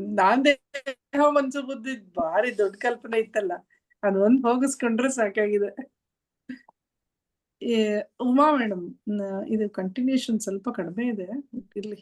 ಜೀವ ಜಗತ್ತು ಈಶ್ವರ ಎಲ್ಲನೂ ಬ್ರಹ್ಮನೇನಾ ಅಂತ ಒಂದು ಸ್ವಲ್ಪ ಚಿಕ್ಕದಾಗಿ ಹೇಳ್ಬೋದು, ಅಥವಾ ಮುಂದುವರೆದ ಭಾಗ ಆಗ್ಬಿಟ್ಟು ಸಂಸಾರ ಅಂದ್ರೆ ಏನು ಅಂತಾನು ಹೇಳ್ಬಿಡಿ ಮೇಡಮ್. ಇನ್ ಸ್ವಲ್ಪನೇ ಅದು ಸಂಸಾರ ತನಕ ಕಲೆಯಲ್ಲಿ ಇದು ಒಂದು ಉದಾಹರಣೆಗಳು ಚೆನ್ನಾಗಿರೋದಿದೆ. 1-2 ಎಕ್ಸಾಂಪಲ್ಸ್ ಇದೆ ಅಂತ ಬಳೆ ಇದ್ರದ್ದು, ಇನ್ನೊಂದು ಆ 2 ಎಕ್ಸ್ಪ್ಲನೇಷನ್ ಹೇಳ್ಬಿಡ್ತೀನಿ. ಇಲ್ಲಿ ನೀವ್ ಹೇಳ್ದಂಗೆನೆ ಈ ಜೀವ ಜಗತ್ತು ಈಶ್ವರ ಎಲ್ಲವೂ ಬ್ರಹ್ಮನೇ ಅಂತ ಹೇಳಿದಾರೆ. ನಾವೆಲ್ಲ ಬೇರೆ ಬೇರೆ ಮಾಡ್ಕೊಂಡಿದೀವಿ. ವೇದ ಏನ್ ಹೇಳುತ್ತೆ, ಎಲ್ಲವೂ ಒಂದು. ಉಪನಿಷತ್ತು ಎಲ್ಲ ಹೇಳ್ತಾ ಇದೆ, ನೀನ್ ಮಾಡ್ಕೊಂಡಿದ್ಯಾ ಈ ಜೀವ ಬೇರೆ, ಜಗತ್ ಬೇರೆ, ಈಶ್ವರನ್ ಬೇರೆ, ಏನೇನೋ ಮಾಡ್ಕೊಂಡಿದ್ಯಪ್ಪ ಎಲ್ಲ ನಿನ್ ಕಲ್ಪನೆಯಲ್ಲಿ. ಆದ್ರೆ ಎಲ್ಲವೂ ಬ್ರಹ್ಮನೇ, ಆ ಚೈತನ್ಯ ಸ್ವರೂಪನೇ ಅವನು. ಅದು ಯಾರು? ಅದು ನಾನೇ ಆಗಿದ್ದೇನೆ ಅದು ಅಂತ. ಸೊ ನಾನೇ ಇದ್ರೊಳಗೆ ಚೆನ್ನಾಗಿದೆ, ಒಂದು ಇದ್ರೊಳಗೆ ಭಗವದ್ಗೀತೆಯಲ್ಲೂ ಬಂದಿದೆ, ನಾನು ಬಹು ಆಗಿರುವವನು ಅಂತ ಹೇಳಿ. ಅದ್ರೊಳಗೆ ಇನ್ನೊಂದು ಹೇಳ್ತಾನೆ ಅವನು, ನಾನು ಎಲ್ಲರಲ್ಲಿದ್ದೇನೆ, ನನ್ನೊಳಗೆ ಯಾರು ಇಲ್ಲ ಅಂತ ಹೇಳಿ. ಆ ಬ್ರಹ್ಮನಲ್ಲಿ ಯಾರು ಇಲ್ಲ, ಆದಂದ್ರೆ ಆ ಚೈತನ್ಯದಲ್ಲಿ ಏನೂ ಇಲ್ಲ, ಚೈತನ್ಯ ಎಲ್ಲರೊಳಗೂ ಸೇರಿದೆ ಅಂತ ಹೇಳಿ ಅದನ್ನ ತುಂಬಾ ಚೆನ್ನಾಗಿ ನಮ್ಗೆ ಆ ಭಗವದ್ಗೀತೆ ಶ್ಲೋಕದಲ್ಲಿ ಅದನ್ನ ವಿವರಿಸ್ತಾ ಇದ್ದಾರೆ ಆ ಅಧ್ಯಾಯದಲ್ಲಿ. ಅದು ಹಾಗೆ ಇಲ್ಲಿ ನಾವು ಒಂದು ಉದಾಹರಣೆ ತಗೊಂಡಾಗ, ಒಂದು ಚಿನ್ನದ ಒಂದು ಉದಾಹರಣೆ ಅಂದ್ರೆ, ನಾವು ಚಿನ್ನದಿಂದ ಬೇರೆ ಬೇರೆ ವಸ್ತುಗಳು ಮಾಡಿದೀವಿ. ಸರ ಮಾಡ್ತೀವಿ, ಉಂಗುರ ಮಾಡ್ತೀವಿ, ನೆಕ್ಲೆಸ್ ಎಲ್ಲ ಮಾಡ್ತಾ ಇದ್ದೀವಿ. ನೆಕ್ಲೆಸ್ ಅಂದ್ರೆ ಯಾವ್ದಾದ್ರು ಒಂದು ಆಭರಣಗಳನ್ನ ಮಾಡಿದ್ದೀವಿ. ಅಂದ್ರೆ ಅದಕ್ಕೆ ನಾವೇನ್ ಮಾಡಿದ್ವಿ, ಚಿನ್ನ ಅದು, ಅದಕ್ಕೆ ಒರಿಜಿನಲ್ ಇರೋದೇನು ಚಿನ್ನ. ಅದಕ್ಕೆ ನಾವು ನಾಮರೂಪಗಳೆಲ್ಲ ಕೊಟ್ಕೊಂಡಿದೀವಿ ನಾವು ಅದಕ್ಕೆ. ಇದು ಬಳೆ, ಇದು ಸರ, ಇದು ಅಂತ ಹೇಳಿ. ಆದ್ರೆ ಈ ವ್ಯವಹಾರಕ್ಕೋಸ್ಕರ ನಾವ್ ಇದನ್ನೆಲ್ಲ ಮಾಡ್ಕೊಂಡಿದೀವಿ ಅಷ್ಟೇ ಹೊರತು ಆ ಬಂಗಾರ ಅನ್ನೋದು ಏನಾರ ಬದ್ಲಾಯ್ತಾ? ಇಲ್ಲ. ಅದು ಬಂಗಾರ ಎಲ್ಲಾತ್ರೊಳಗೂ ಸತ್ಯವಾಗೇ ಇರುತ್ತೆ. ಉಂಗುರದಾರ ತಗೊಳ್ಳಿ, ಬಳೆನಾರ ತಗೊಳ್ಳಿ, ಏನಾರ ತಗೊಳ್ಳಿ, ಬಂಗಾರ ಮಾತ್ರ ಸತ್ಯ ಆಗಿರುತ್ತೆ. ಅದ್ರ ಜೊತೆಗೆ ಹೆಸರುಗಳು ಕೊಡ್ತಾ ಇದ್ದೀವಲ್ಲ ಮಿಥ್ಯ ಅನ್ಸುತ್ತೆ. ಯಾಕಾಗಿ ಅದು ಅಂತಂದ್ರೆ, ಈ ಬಂಗಾರನ ನಾನು ಕರಗಿಸ್ಬೋದು ಅಥವಾ ಉಂಗುರನೂ ಕರಗಿಸ್ಬೋದು. ಕರಗಿಸ್ಬಿಟ್ಟು ನಾನೇನ್ ಮಾಡ್ತೀನಿ, ಇನ್ನೊಂದನ್ನ ಮಾಡ್ತೀನಿ. ಅವಾಗ ಏನಾಗುತ್ತೆ, ಈಗ ಉದಾಹರಣೆಗೆ ಒಂದು ಬಳೆ ಇದೆ ಅಂತ, ಈ ಬಳೆ ನಾನು ಏನ್ ಮಾಡ್ತೀವಿ, ಕರಗಿಸ್ತೀವಿ ನಾವು. ಕರಗಿಸ್ದಾಗ ಏನಾಯ್ತು, ಬಳೆ ಮಾಯ ಆಯ್ತು. ಆಮೇಲೆ ಏನ್ ಬಂತು, ಉಂಗುರ ಮಾಡ್ತೀನಿ. ಸೊ ಉಂಗುರ ಪ್ರತ್ಯಕ್ಷ ಆಗತ್ತೆ. ಮೊದ್ಲು ಉಂಗುರ ಆಗಿತ್ತು, ಅದೇನಾಗತ್ತೆ, ರೂಪ ಬದಲಾವಣೆ ಮಾಡ್ಕೊಂಡು ಬಳೆ ಆಗತ್ತೆ, ಮತ್ತೆ ರೂಪ ಬದಲಾವಣೆ ಮಾಡ್ಕೊಂಡು ಇನ್ನೊಂದು ತರ್ತಾ ಇರತ್ತೆ. ಸೊ ಇವೆಲ್ಲವೂ ಸಹಿತ ನಾವು ಏನಕ್ಕೆ ತೋಳ್ತಾ ಇದೀವಿ, ವ್ಯವಹಾರಕ್ಕೆ ತೋಳ್ತಾ ಇದ್ರೆ ಅದ್ರೊಳಗಿರೋ ಮೂಲ ವಸ್ತು ಏನು, ಬಂಗಾರ. ಬಂಗಾರ ತನ್ನ ಶುದ್ಧತ್ವನೇನಾರು ಕಳ್ಕೋತಾ? ಅದ್ ಯಾವತ್ತೂ ಕಳ್ಕೊಳ್ಳಿಲ್ಲ. ಯಾವಾಗ್ಲೂ ತನ್ನ ಶುದ್ಧತ್ವನ ಹಾಗೆ ಇಟ್ಕೊಂಡು ಇರತ್ತಷ್ಟೇ ಹೊರತು ಅದು ಬಂಗಾರ ಅಂದ್ರೆ. ಹಾಗೆ ಬ್ರಹ್ಮ ಆಗ್ಲಿ ಆತ್ಮನಲ್ಲಿ ಯಾವುದೇ ಬದಲಾವಣೆ ಇಲ್ಲ. ಯಾವಾಗ ನಾಮರೂಪ ವ್ಯವಹಾರಗಳನ್ನ ನಾವು ತರ್ತೀವಿ ಪ್ರಪಂಚ ಅಂತ ಹೇಳಿ, ಆಗ ಮಾತ್ರ ಬದಲಾವಣೆ ಹೊಂದತ್ತಷ್ಟೇ ಹೊರತು ಅದ್ ಯಾವುದನ್ನೂ ಬದಲಾವಣೆ. ಯಾಕೆಂದ್ರೆ ತೋರ್ತಾ ಇರತ್ತೆ, ಇವಾಗ ತೋರತ್ತೆ ಬಳೆ ಆಗಿ, ಇನ್ನೊಂದ್ ಸ್ವಲ್ಪ ಹೊತ್ತಿಗೆ ಕರಗಿಸಿದಾಗ ಉಂಗುರ ಆಗಿ ತೋರುತ್ತೆ, ಇನ್ನೊಂದ್ ಸ್ವಲ್ಪ ಹೊತ್ತಿಗೆ ಇನ್ನೊಂದ್ ಆಗಿ ತೋರುತ್ತೆ. ಅಂದ್ರೆ ಒಂದ್ ಅಡಗತ್ತೆ, ಒಂದ್ ತೋರುತ್ತೆ, ಒಂದ್ ಅಡಗತ್ತೆ ಅಂದ್ರೆ ಈಗ ನೀರು ಅಲೆಗಳು ಎಲ್ಲ ತಗೊಂಡಾಗ ಒಂದ್ ಮೇಲ್ ಬರ್ತಾ ಇರುತ್ತೆ, ಕೆಳಗ್ ಬರ್ತದೆ. ಕೆಳಗಡೆ ಇರೋ ಸಮುದ್ರಕ್ಕೆ ಯಾವ ಒಂದು ವ್ಯತ್ಯಾಸ ಆಗಿರಲ್ಲ. ಹಾಗೆ ಆ ಭಿನ್ನವಾಗಿ ಬೇರೆ ಬೇರೆ ಆಗಿಲ್ಲ ಕಾಣಿಸ್ತಾ ಇದೆ ಅಷ್ಟೇ ಹೊರತು ಅದು ಯಾವತ್ತೂ ತನ್ನ ಒಂದು ರೂಪದಲ್ಲಿ, ತನ್ನ ಒಂದು ಇದ್ರೊಳಗೆ ಗುಣದಲ್ಲಿ ಯಾವುದೇ ಅದನ್ನ ಕಳ್ಕೊಳ್ಳಲ್ಲ ಅನ್ನೋದು ಒಂದನ್ನ ತುಂಬಾ ಚೆನ್ನಾಗಿ ಉದಾಹರಣೆ ಅದು ಚಿನ್ನ ಮತ್ತೆ ವಸ್ತುಗಳು, ಬಂಗಾರದ ಬಗ್ಗೆ. ಇಲ್ಲಿ ಇನ್ನೊಂದು ಎಕ್ಸಾಂಪಲ್ ನಾನು ರೀಸೆಂಟ್ ಆಗಿ ಒಂದು ನೋಡಿರೋದು, ಈ ಬ್ರಹ್ಮ ಸತ್ಯ ಜಗನ್ಮಿಥ್ಯ ಅಂತ ಹೇಳುವಂತ ವಿಷಯಕ್ಕೆ ಈ ಸ್ವಾಮಿ ಇವ್ರಿದಾರ ಚಿನ್ಮಯಾನಂದ್ರ ಏನ್ ಮಾಡ್ತಾರೆ, ಅವರ ಗುರುಗಳ ಹತ್ರ ಇರ್ಬೇಕಾಗೆ, ತಪೋವಂಚಿ ಗುರುಗಳ ಹತ್ರ ಇದ್ದಾಗ, ಈಗ ನಾವು ಈಗ ಹೇಳಿದ ಕೊನೆಗೆ ವೇದಾಂತ ತತ್ವಮಸಿ ಅಂತಾನೆ ಹೇಳಿದ್ರೆ ಅದ್ ಬಿಟ್ಬಿಟ್ಟು ಯಾಕೆ ಇಷ್ಟೆಲ್ಲ ಉಪನಿಷತ್ತು ಇದೆಲ್ಲ ಎಷ್ಟು ಯಾಕೆ ಇವೆಲ್ಲ ಬೇಕಾ ಅನ್ನೋ ಒಂದು ಅವ್ರಿಗೆ ಒಂದು ಸಂಶಯ ಬರುತ್ತೆ. ಆಗ ಅವ್ರನ್ನ ಕೇಳ್ತಾರೆ, ಏನಂತಂದ್ರೆ ಈ ತುರ್ಯನೇ ನಿಜ ಸ್ಥಿತಿ ಆದ್ರೆ ಈ ಮಿಕ್ಕಿದ ಅವಸ್ಥೆಗಳು ಎಲ್ಲ ಯಾಕೆ ತೋರ್ತಾ ಇದೆ? ಈ ಜಾಗೃತ ಆಗ್ಲಿ, ಸ್ವಪ್ನ ಆಗ್ಲಿ, ಸುಷುಪ್ತಿ ಎಲ್ಲ ತೋರ್ತಾ ಇದೆಯಲ್ಲ, ಎಲ್ಲ ತೋರದೆ ತಾನೇ ಅದು. ಯಾವ್ದು ಮಿಥ್ಯ ಇಲ್ಲ, ಅದೇ ತೋರ್ತಾ ಇದೆ ನಮ್ಗೆ. ಯಾಕೆ ಇದು ಅಂತ ಹೇಳ್ಬಿಟ್ಟು ಅವ್ರು ಒಂದ್ ಪ್ರಶ್ನೆ ಕೇಳ್ತಾರೆ. ಅದಕ್ಕೆ ಇವ್ರು ಏನ್ ಮಾಡ್ತಾರೆ, ತಪೋವನ್ ಮಹಾರಾಜ್ ಏನ್ ಮಾಡ್ತಾರೆ, ಅವರು ತಕ್ಷಣ ಏನು ಉತ್ತರ ಹೇಳಲ್ಲ. ಅವ್ರು ಏನ್ ಹೇಳ್ತಾರೆ, ಹೋಗ್ಬಿಟ್ಟು ನೀರ್ ತಗೊಂಡ್ ಬಾ ಅಂತ ಹೇಳ್ತಾರೆ. ಹೋಗಪ್ಪ ನೀರ್ ತಗೊಂಬಾ, ನಂಗೆ ಬಾಯಾರಿಕೆ ಆಗ್ತಾ ಇದೆ ಅಂತ ಹೇಳಿ. ಅವ್ರ ಏನ್ ಮಾಡ್ತಾರೆ, ಚಿನ್ಮಯಾನಂದ್ರು ಹೋಗಿ ಏನ್ ಮಾಡ್ತಾರೆ, ಒಂದು ಲೋಟದಲ್ಲಿ ನೀರ್ ಹಿಡ್ಕೊಂಡ್ಬರ್ತಾರೆ. ಅವಾಗ ಇವ್ರು ಕೆಂಗಣ್ ಮಾಡ್ಕೊಂಡು, ನಾನ್ ಏನ್ ಹೇಳಿದ್ ನಿಂಗೆ ನೀರ್ ತಗೊಂಡ್ ಬಾ ಅಂದ್ರೆ, ನೀನ್ ಯಾತ್ರೊಳಗ್ ತಂದಿದ್ಯಾ, ನೀನು ಲೋಟದಲ್ಲಿ ನೀರ್ ತಂದಿದ್ಯಾ, ನಾನ್ ನಿಂಗ್ ನೀರ್ ತಗೊಂಡ್ ಬರಕ್ ಹೇಳ್ದೆ ಅನ್ನೋವಂಥದ್ದು ಅವ್ರು ಕೋಪ ಮಾಡ್ಕೊಂಡು ಹೇಳ್ತಾರೆ. ಅದಕ್ಕೆ ಇವ್ರು ಏನ್ ಮಾಡ್ತಾರೆ, ನೀರ್ ತಂದಿದ್ದೀನಲ್ಲ ಅಂತ ಕೇಳ್ತಾರೆ. ತಕ್ಷಣ ಅವ್ರಿಗೆ ಗೊತ್ತಾಗತ್ತೆ, ಲೋಟದಲ್ಲಿ ನೀರ್ ತಂದಿದ್ಯಾ ಅಂದ ತಕ್ಷಣ ಅವ್ರಿಗೆ ಜ್ಞಾನೋದಯ ಆಗ್ಬಿಡತ್ತೆ. ಅವ್ರು ಹೇಳ್ತಾರೆ, ಬೆರಗಾಗ್ಬಿಡ್ತಾರೆ, ಅವ್ರಿಗೆ ಶಾಕ್ ಆಗ್ಬಿಡುತ್ತೆ. ಏನಾಯ್ತು ಅಂತ ಹೇಳಿ, ನೀರ್ ತಗೊಂಡ್ ಬಾ ಅಂತಂದ್ರು. ನಾನು ಲೋಟದಲ್ಲಿ ನೀರ್ ತಂದಿನಿ, ಗುರುಗಳು ಕೇಳ್ತಾ ಇದ್ದಾರೆ, ನೀರ್ ತಗೊಂಬಂದ್ರೆ ನೀನ್ ಲೋಟದಲ್ಲಿ ತಂದಿದ್ಯಾ ನೀರು? ನಾನ್ ನೀರ್ ಅಷ್ಟೇ ಹೇಳಿದ್ ನಾನು ಅಂತ ಹೇಳಿ. ಅವಾಗ ಅವ್ರು ಏನ್ ಮಾಡ್ತಾರೆ, ಈ ನೀರು ಅನ್ನೋದು ಅಂದ್ರೆ ಆ ಆತ್ಮನ ಅನುಭವಿಸ್ಬೇಕು ಅಂದ್ರೆ ನಾಮರೂಪ ವ್ಯವಹಾರದ ಅವಶ್ಯಕತೆ ಇದೆ ಅನ್ನೋವಂಥದ್ದು ಅವ್ರಿಗೆ ಆ ಲೋಟದ ಮುಖಾಂತರ, ಆ ಉದಾಹರಣೆ ಮುಖಾಂತರ ಅವರು ಈ ನಾಮರೂಪ ವ್ಯವಹಾರ ಯಾಕೆ ಬೇಕು, ಅದ್ರ ಮುಖಾಂತರ ಇದನ್ನ ಅರಿಯಕ್ ಸಾಧ್ಯ ಅಂತ ಹೇಳಿ. ಅದಿಲ್ದಲೆ ಹಾಗೆ ಇದ್ರೆ ಏನಿಲ್ಲ, ಶೂನ್ಯ ಅದು ಬ್ರಹ್ಮ ಅನ್ನೋದು, ಏನೊಂದು ಇಲ್ಲ ಅದ್ರೊಳಗೆ, ಯಾವ್ದ ಕ್ರಿಯೆ ಆಗ್ಲಿ ಇನ್ನೊಂದಾಗ್ಲಿ ಏನು ಇಲ್ಲ. ಅದನ್ನ ಅರಿಬೇಕಂತಂದಾಗ ಈಗ ನನಗೆ ನಾಮರೂಪದ ಅವಶ್ಯಕತೆ ಬೇಕು. ಈಗ ತಾವ್ ಹೇಳಿದ್ರಲ್ಲ, ದೇಹ ಮನ ಬುದ್ಧಿ ನಾನಲ್ಲ ಅಂತ ಹೇಳಿ, ಖಂಡಿತ ಹೌದು. ಆದ್ರೆ ಈ ದೇಹ ಬುದ್ಧಿ ಮನಸ್ಸನ್ನ ಇಟ್ಕೊಂಡು ಯಾವಾಗ ಬೇಕಾದನ್ನ ಆ ಸಾಧನಗಳನ್ನ ಪರಿಕರಗಳನ್ನ ನಾವು ಅದನ್ನ ಇಟ್ಕೊಂಡು ಪ್ರಪಂಚದಲ್ಲಿ ವ್ಯವಹರಿಸ್ಬೇಕಷ್ಟೇ ಹೊರತು ಅದಿಲ್ದಲೆ ನಾವು ವ್ಯವಹರಿಸಕ್ ಸಾಧ್ಯ ಇಲ್ಲ ಅನ್ನೋದು. ಯಾವಾಗ ನಾವು ಕುತ್ಕೋತೀವಿ ಸಂಪೂರ್ಣವಾಗಿ ಇದು ಯಾವ್ದು ನಾನಲ್ಲ ಅಂತ ಕೂತಾಗ ಬ್ರಹ್ಮನಲ್ಲಿ ಇದ್ದಾಗ ಮೌನ, ಅಲ್ಲಿ ಯಾವ ಅಂತಃಕರಣ ಇಲ್ಲ, ಏನು ಇರಲ್ಲ. ಆದ್ರೆ ಇಲ್ಲಿ ನಾವು ಇವಾಗ ಮಾತಾಡ್ಬೇಕು ಅಂತ ಬಂದಾಗ ಇಲ್ಲಿ ನನಗೆ ನಾಮರೂಪ ವ್ಯವಹಾರದ ಅವಶ್ಯಕತೆ ಇದೆ. ಈಗ ನಾನು ವಿಜಯ ನೋಡ್ಬೇಕಾಗಿದೆ, ನನ್ನನ್ನೇ ನಾನು ವಿಜಯನ ರೂಪದಲ್ಲಿ ನೋಡ್ತಾ ಇದ್ದೀನಿ, ಕಾತ್ಯಾಯನಿ ರೂಪದಲ್ಲಿ ನೋಡ್ತಾ ಇದ್ದೀನಿ, ಕಲ್ಯಾಣಿ ರೂಪದಲ್ಲಿ, ಕಲ್ಪನಾ ರೂಪದಲ್ಲಿ, ಎಲ್ಲವನ್ನು ನಾಮರೂಪ ಅಂತ ಮಾಡಿಕೊಂಡು ಇಲ್ಲಿ ನಾನು ಇವಾಗ ಮಾತಾಡ್ತಾ ಇದ್ದೀನಿ. ಇಲ್ಲ ಅಂದ್ರೆ ಇದು ಸಾಧ್ಯ ಆಗೋದಿಲ್ಲ ಅನ್ನೋ ಒಂದು ಉದಾಹರಣೆ ಮುಖಾಂತರ ಎಲ್ಲವೂ ಆ ಬ್ರಹ್ಮನೇ, ಅವನ ಬಿಟ್ಟು ಬೇರೆ ಯಾವುದು ಇಲ್ಲ, ಈ ಜೀವ ಜಗತ್ತು ಈಶ್ವರ ಅನ್ನೋದು ಯಾವುದು ಇಲ್ಲ ಅಂತ ಹೇಳಿ ಆ ಕಾರಣ ಆತ್ಮಜ್ಞಾನ ಇಲ್ಲ ಅಂತಂದ್ರೆ ಈ ಸಂಸಾರ ಅನ್ನೋ ತುಂಬಾ ಚೆನ್ನಾಗಿ ಹೇಳಿದಾರೆ. ನಂಗೆ ಅದು ತುಂಬಾ ಟಚ್ ಆಯ್ತು. ಅದು ಆತ್ಮಜ್ಞಾನ ಇಲ್ಲ ಅಂತಂದ್ರೆ ಸಂಸಾರ ಎಲ್ಲ ಇದೆ. ಸಂಸಾರ ಅಂದ್ರೇನು? ಒಟ್ಟು ಸಾವು ಕಷ್ಟ ನಷ್ಟ ಏನೇನಿದೆಯೋ ಮೋಹ ಎಲ್ಲ ಸೇರ್ಕೊಳ್ತಾ ಇರತ್ತೆ. ಅದರಿಂದ ಇದೇ ಬಂಧನ ಅಂತ ಹೇಳಿ ಮತ್ತೆ ಹುಟ್ಟು ಬರ್ತಾ ಇರು ಅಂತ ಹೇಳಿ ಚೆನ್ನಾಗಿ ಹೇಳ್ತಾ ಇದ್ದಾರೆ. ಆಮೇಲೆ ಇಲ್ಲಿ 3 ಪಾಯಿಂಟ್ ಹೇಳ್ತಾರೆ, ತುಂಬಾ ಚೆನ್ನಾಗಿದೆ. ಅದು ಏನ್ ಕಾರಣ? ಒಂದು ಇದಕ್ಕೆ ಹುಟ್ಟು ಸಾವಿಗೆಲ್ಲ ಐತೆ. ಒಂದು, ನನಗೆ ವೇದಾಂತ ಜ್ಞಾನನೇ ಇಲ್ಲ, ನನಗೆ ಆತ್ಮಜ್ಞಾನನೂ ಇಲ್ಲ, ಆಗ್ಲೂ ನಾನು ಸಂಸಾರ ಬಂಧನದಲ್ಲೇ ಇರ್ತೀನಿ ನಾನು. ಸೊ ಎರಡನೇದು ಒಂದು ಕಾರಣ ಬರುತ್ತೆ, ನನ್ಗೆ ವೇದಾಂತ ಜ್ಞಾನ ಇದೆ, ಅನುಭವ ಇಲ್ಲ, ಅರ್ಥನೂ ಆಗ್ಲಿಲ್ಲ ನನಗೆ.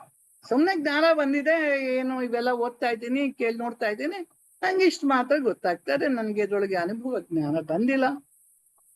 ಆವಾಗ್ಲೂ ಸಹಿತ ನನ್ನಲ್ಲಿ ಸಂಸಾರ ಇದೆ ಅಂತ ಹೇಳಿ. ಮೂರನೇದೇನು?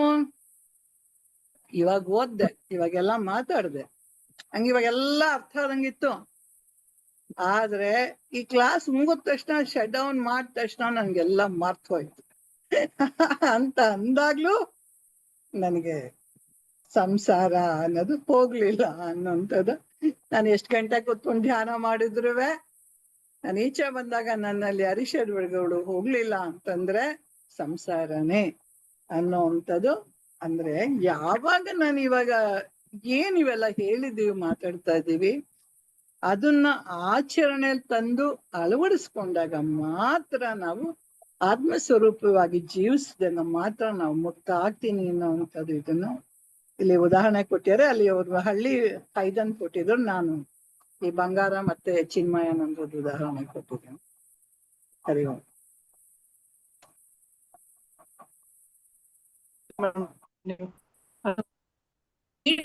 ಒಂದ್ ಯಾವ್ದಾದ್ರು ಒಂದ್ ಮೀಡಿಯಾ ಬೇಕು ನಿಮ್ಗೆ ಮುಟ್ಟಿಸಕ್ಕೆ. ಸೊ ಇವೆಲ್ಲ ನಮ್ದು ಪಾತ್ರಧಾರಿಗಳ ರೂಪದಲ್ಲಿ ಅಥವಾ ಪ್ರಪಂಚದ ವ್ಯವಹಾರದ ರೂಪದಲ್ಲೇ ನಾವು ಹೋಗ್ಬೇಕು. ಹುಟ್ಟಾಗೋಗಿದೆ, ಬಂದಾಗೋಗಿದೆ ಒಂದು. ಸೊ ತಿಳುವಳಿಕೆ ಥ್ರೂ ದಿಸ್ ಅಂತ. ಶ್ರೀನಿವಾಸ್ ಮೂರ್ತಿ ಸರ್, ಅಜ್ಞಾನದಲ್ಲಿ ಜೀವ ಜಗತ್ತು ಈಶ್ವರ ಹೇಗೆ ಕಾಣಿಸ್ತದೆ ಅಜ್ಞಾನದಲ್ಲಿ? ಜ್ಞಾನ ಬಂದ್ಮೇಲೆ 3 ಒಂದೇ ಅಂತ ಇವಾಗ ಹೇಳಿದ್ವಿ, ಅಜ್ಞಾನದಲ್ಲಿ ಹೇಗೆ ಕಾಣಿಸ್ತದೆ ಅದನ್ನ ಚೂರು ಎಕ್ಸ್ಪ್ಲೈನ್ ಮಾಡ್ಬಿಡಿ. ಅದು ಸೇಮ್ ಆಗತ್ತೆ.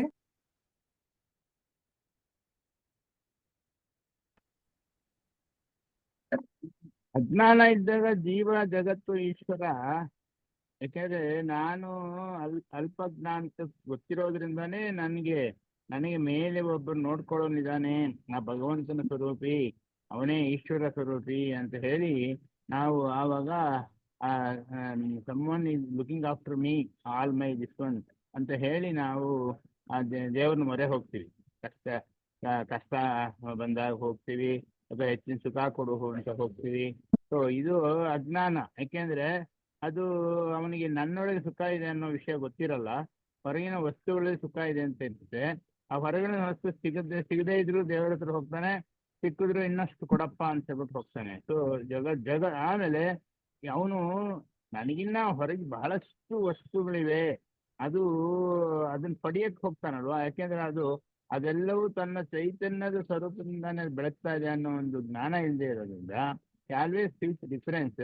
ಸೊ ಅದಕ್ಕೆ ಅವಾಗ ಈ ಗಂಡು ಹೆಣ್ಣು ಎಲ್ಲ ಬಂದಿರೋದು ಅದಕ್ಕೋಸ್ಕರನೇ. ಯಾಕೆಂದ್ರೆ ನಾವು ದೇಹ ಭಾವ ಇಟ್ಕೊಂಡಿರ್ತೀವಲ್ಲ, ಈ ದೇಹ ಮನಸ್ಸು ಬುದ್ಧಿ ಹೇಗೆ ಹೇಳುತ್ತೋ ಹಾಗೆ ನಾನು ಪ್ಲಸ್ ನಮಗೆ ಹೇಳಿರ್ತಾರಲ್ಲ, ಏನೋ ನಿನ್ ಪ್ರಾರಬ್ಧ ಕರ್ಮ ಏನೋ ತಗೊಂಡ್ ಬಂದಿರ್ತೀಯ ಸಂಚಿತ ಕರ್ಮದಿಂದ ಅಂತ ಹೇಳಿ. ಆ ಇದರಲ್ಲಿ ಕೆಲವು ಒಬ್ಬೊಬ್ಬರಿಗೆ ಒಂದೊಂದು, ಒಬ್ಬರಿಗೆ ಹೆಣ್ಣು, ಒಬ್ಬರಿಗೆ ಹೊನ್ನು, ಒಬ್ಬರಿಗೆ ಮಣ್ಣು ಅಟ್ರಾಕ್ಟ್ ಆಗ್ಬೋದು. ಅವ್ರ ವ್ಯವಹಾರದಲ್ಲೂ ಅದರಲ್ಲೇ ಆಸಕ್ತಿ ಹೊಡ್ತಾರೆ. ಕೆಲವು ನೋಡಿ ಬರೀ ವ್ಯಾಪಾರದಲ್ಲೇ ಇರ್ತಾರೆ, ಅವ್ರ ಸಂಸಾರಕ್ಕಿಂತ ವ್ಯಾಪಾರವೇ ಇಂಪಾರ್ಟೆಂಟ್ ಅಲ್ವಾ. ಕೆಲವರು ಬರೀ ಹೆಣ್ಣು ಅನ್ನೋದ್ರಲ್ಲೇ ಇರ್ತಾರೆ, ಗೊತ್ತಾ. ಕೆಲವರು ಬರೀ ಮನೆ ಕಟ್ಟೋದ್ರಲ್ಲೇ ಇರ್ತಾರೆ. ಸೊ ಅಂದ್ರೆ ಇದೆಲ್ಲ ಏನು, ಅವನು ಕೆಲವು ಇಲ್ಲಿ ರೂಢಿ ಮಾಡ್ಕೊಂಡಿರೋದು ಇರುತ್ತೆ. ಮುಂದೆ ಅವನಿಗೆ ಅವನ ಹಿಂದಿನ ಸಂಸ್ಕಾರ ಒಂಚೂರು ಇರುತ್ತೆ, ಅದನ್ನ ಅವನು ಅಭಿವೃದ್ಧಿ ಮಾಡ್ಕೊಂಡು ಹೋಗ್ತಾನೆ, ಅದರಲ್ಲೇ ಸುಖ ಪಡ್ತೀನಿ ಅಂತ. ಸೊ ಆದ ಕಾರಣ ಇವನಿಗೆ ವಿದ್ಯೆ ಇರೋನಿಗೆ ಮೂರು ಬೇರೆ ಬೇರೆ ಕಾಣಿಸುತ್ತೆ. ಹಾಗೂ ಆ ಬೇರೆ ಬೇರೆಯಿಂದ ನನಗೆ ಪಡೆಯೋದಕ್ಕೆ ಸುಖ ಪಡಿಬೇಕು ಅಂತ ಹೋಗ್ತಾನೆ. ಆ ಸುಖ ಪಡೆಯೋದಕ್ಕೆ ಕಷ್ಟ ಬರಲಿ ಅಂದ್ರೆ ಭಗವಂತನ ಮೊರೆ ಹೋಗ್ತಾನೆ. ಆವಾಗ ಅವನು ಸೀಮಿತವಾಗಿ ನಾನು, ನನ್ನದು, ನನ್ನ ಮಕ್ಕಳು ಅನ್ನೋ ಒಂದು ಸೆಲ್ಫ್ ಇದರಲ್ಲೇ ಇದಿರ್ತಾನೆ. ಅವನಿಗೆ ವ್ಯಾಪಕ ದೃಷ್ಟಿ ಇರಲ್ಲ, ತುಂಬಾ ಅಲ್ಪ ದೃಷ್ಟಿ ಇರುತ್ತೆ, ವ್ಯಾಪಕ ದೃಷ್ಟಿ ಇರಲ್ಲ ಅಂತ ನೀವು ಹೇಳಿದ ಕ್ವಶನ್ ಅಷ್ಟೇ ಅನ್ಸುತ್ತೆ. ಸರಿನಾ ಇಲ್ವ? ಸರಿ ಇದೆ ಸರ್. ಆದ್ರೆ ಇಲ್ಲಿ ಒಂದು ಅಂದ್ರೆ ಮುಖ್ಯವಾದ ಒಂದು ಏನಂದ್ರೆ, ಅವನು ಆ ಬ್ರಹ್ಮನ ಚೈತನ್ಯಕ್ಕೆ ಈ ನಾಮ ರೂಪ ಎಲ್ಲವನ್ನು ಸೇರಿಸಿ ಒಂದೊಂದು ಇಟ್ಕೊಡ್ತಾ ಇರ್ತಾರೆ. ಅದಕ್ಕೆ ಜೀವನೇ ಬೇರೆ ಕಾಣಿಸ್ತದೆ, ಭಗವಂತನೇ ಬೇರೆ. ದ್ವೈತ ಭಗವಂತ ಬೇರೆ, ನಾನ್ ಬೇರೆ, ಇವನ್ ಬೇರೆ, ಜಗತ್ತೇ ಬೇರೆ, ಈಶ್ವರ ಬೇರೆ, ಎಲ್ಲವೂ ಬೇರೆ ಬೇರೆ ಯಾಕೆ ಕಾಣಿಸುತ್ತೆ? ಯಾಕೆ ಅಂತಂದ್ರೆ ಇರೋ ಒಂದೇ ಚೈತನ್ಯಕ್ಕೆ ಈ ಎಲ್ಲ ನೇಮ್ಸ್ ಉಮಾ ಮೇಡಮ್ ಹೇಳ್ದಂಗೆ ಒಂದು ಬಂಗಾರದ ಒಂದು ಒರಿಜಿನಲ್ ಬಂಗಾರಕ್ಕೆ ಎಲ್ಲ ಶೇಪ್ಸ್ ಕೊಟ್ಟು ಬಳೆ, ನೆಕ್ಲೆಸ್, ಉಂಗುರ ಅಂತೆಲ್ಲ ಹೇಳ್ದಂಗೆ. ಸರಿ ಆಯ್ತು ನೀವ್ ಹೇಳಿದ್ದು. ಮುಂದಕ್ಕೆ ಎಲ್ಲ ತಿಳಿಸುತ್ತೆ.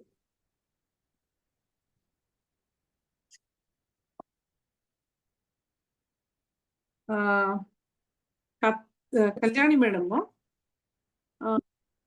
ಇದು ಆಗ್ಲೇ ಒಂಚೂರು ಹೇಳಿದಾರೆ ಉಮಾ ಮೇಡಮ್ ಆಗ್ಲೇ, ಆತ್ಮಜ್ಞಾನಕ್ಕೂ ವ್ಯವಹಾರ ಜ್ಞಾನಕ್ಕೂ ಇರುವ ವ್ಯತ್ಯಾಸ ಏನು ಅಂತ ಗುರುಗಳು ಒಂದು ಎಕ್ಸಾಂಪಲ್ ಹೇಳ್ಕೊಂಡು ಹೋಗ್ತಾರೆ. ಹಂಗೆ ಸೂರ್ಯ ಉದಯ ಆದಾಗ ಹೇಗೆ,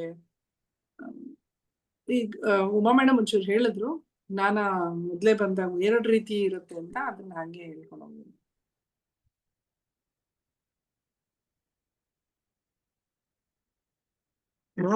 ಆತ್ಮ ಜ್ಞಾನಕ್ಕೂ ವ್ಯವಹಾರ ಜ್ಞಾನಕ್ಕೂ ವ್ಯತ್ಯಾಸ ಇದೆ.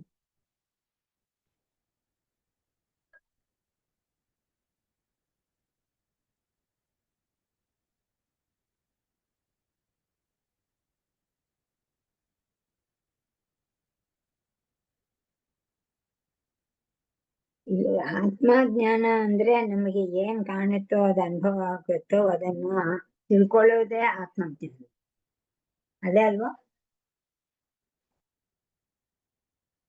ಅದೇ ತರ ಹೆಡ್ಡಿಂಗ್ ಇದೆ ನೋಡಿ, ಆತ್ಮಜ್ಞಾನಕ್ಕೂ ವ್ಯವಹಾರ ಜ್ಞಾನಕ್ಕೂ ವ್ಯತ್ಯಾಸ ಇದೆ. ಹೆಂಗೆ ಹಿಮಾಲಯಕ್ಕೆ ಹೋಗ್ಬೇಕು ಅನ್ನೋದೆಲ್ಲ ಇದೆಲ್ಲ, ಹಿಮಾಲಯಕ್ಕೆ ಹೋಗ್ಬೇಕು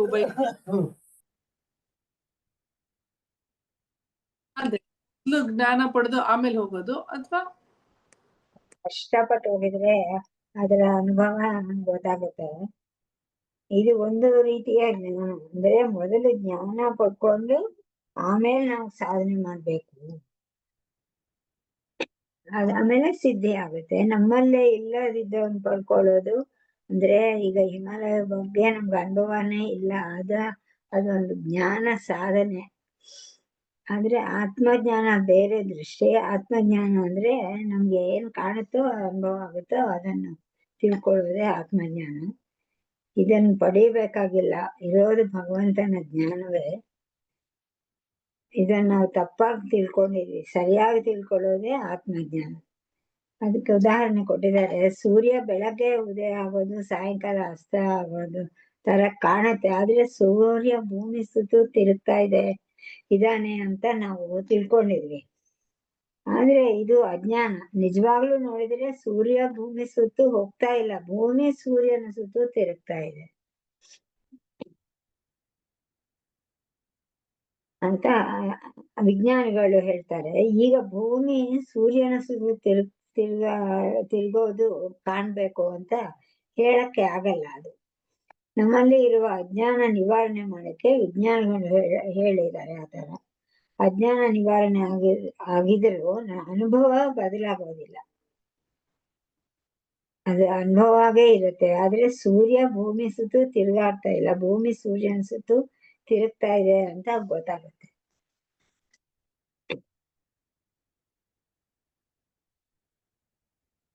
ಇದು ಎರಡನೇ ರೀತಿಯ ಅಜ್ಞಾನ.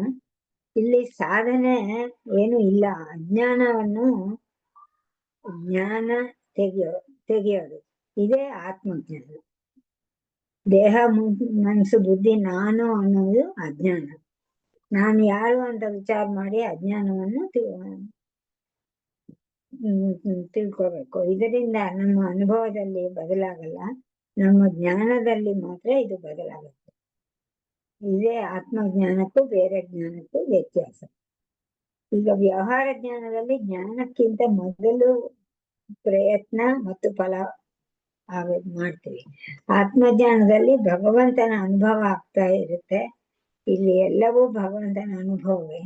ಇದನ್ನು ಅರ್ಥ ಮಾಡ್ಕೊಳ್ಳೋದೇ ಆತ್ಮಜ್ಞಾನ. ಆತ್ಮಜ್ಞಾನ ಅನ್ನೋದು ಪಡ್ಕೊಳ್ಳೋದಲ್ಲ, ಅದು ತಿಳ್ಕೊಳ್ಳೋದು. ಇದು ಸಾಮಾನ್ಯ ಜನರಿಗೆ ಗೊತ್ತಾಗಲ್ಲ. ಮನುಷ್ಯನಿಗೆ ಕಾರ್ ತಗೋಬೇಕಾದ್ರೆ ಭಗವಂತನ ಕಾಣ್ಬೇಕಾದ್ರೆ ಎಷ್ಟು ಕಷ್ಟ ಪಡ್ಬೇಕು ಅಂತ ಕಲ್ಪನೆ ಮಾಡ್ತಾನೆ. ಈಗ ಭಗವಂತನ ಕಾಣ್ಬೇಕಾದ್ರೆ ಶರಣಾಗತಿ ಆಗ್ಬೇಕು.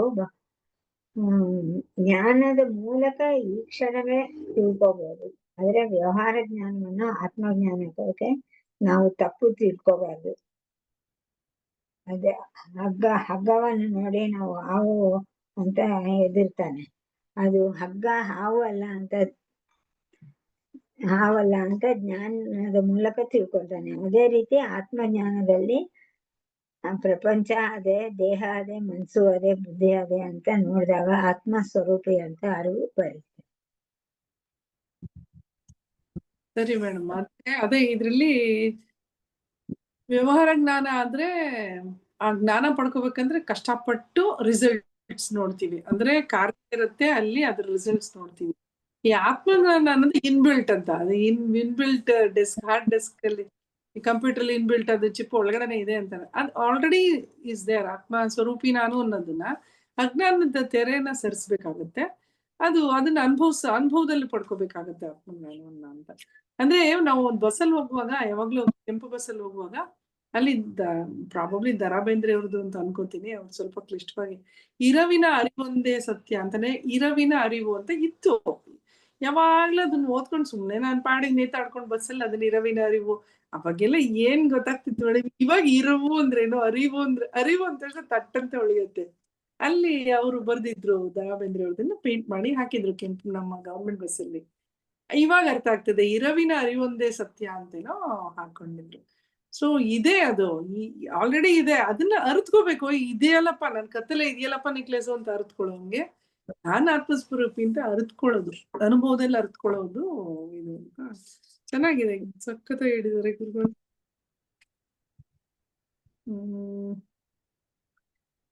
ನೆಕ್ಸ್ಟ್ ಪ್ರಶ್ನೆ ಚೆನ್ನಾಗಿದೆ. ಗುರುವಿನ ಕೃಪೆ, ವಿದ್ಯಾರ್ಥಿ ಅಲ್ವಾ? ಗುರುವಿನ ಕೃಪೆ ಜ್ಞಾನಕ್ಕೆ ಅವಶ್ಯಕವೇ?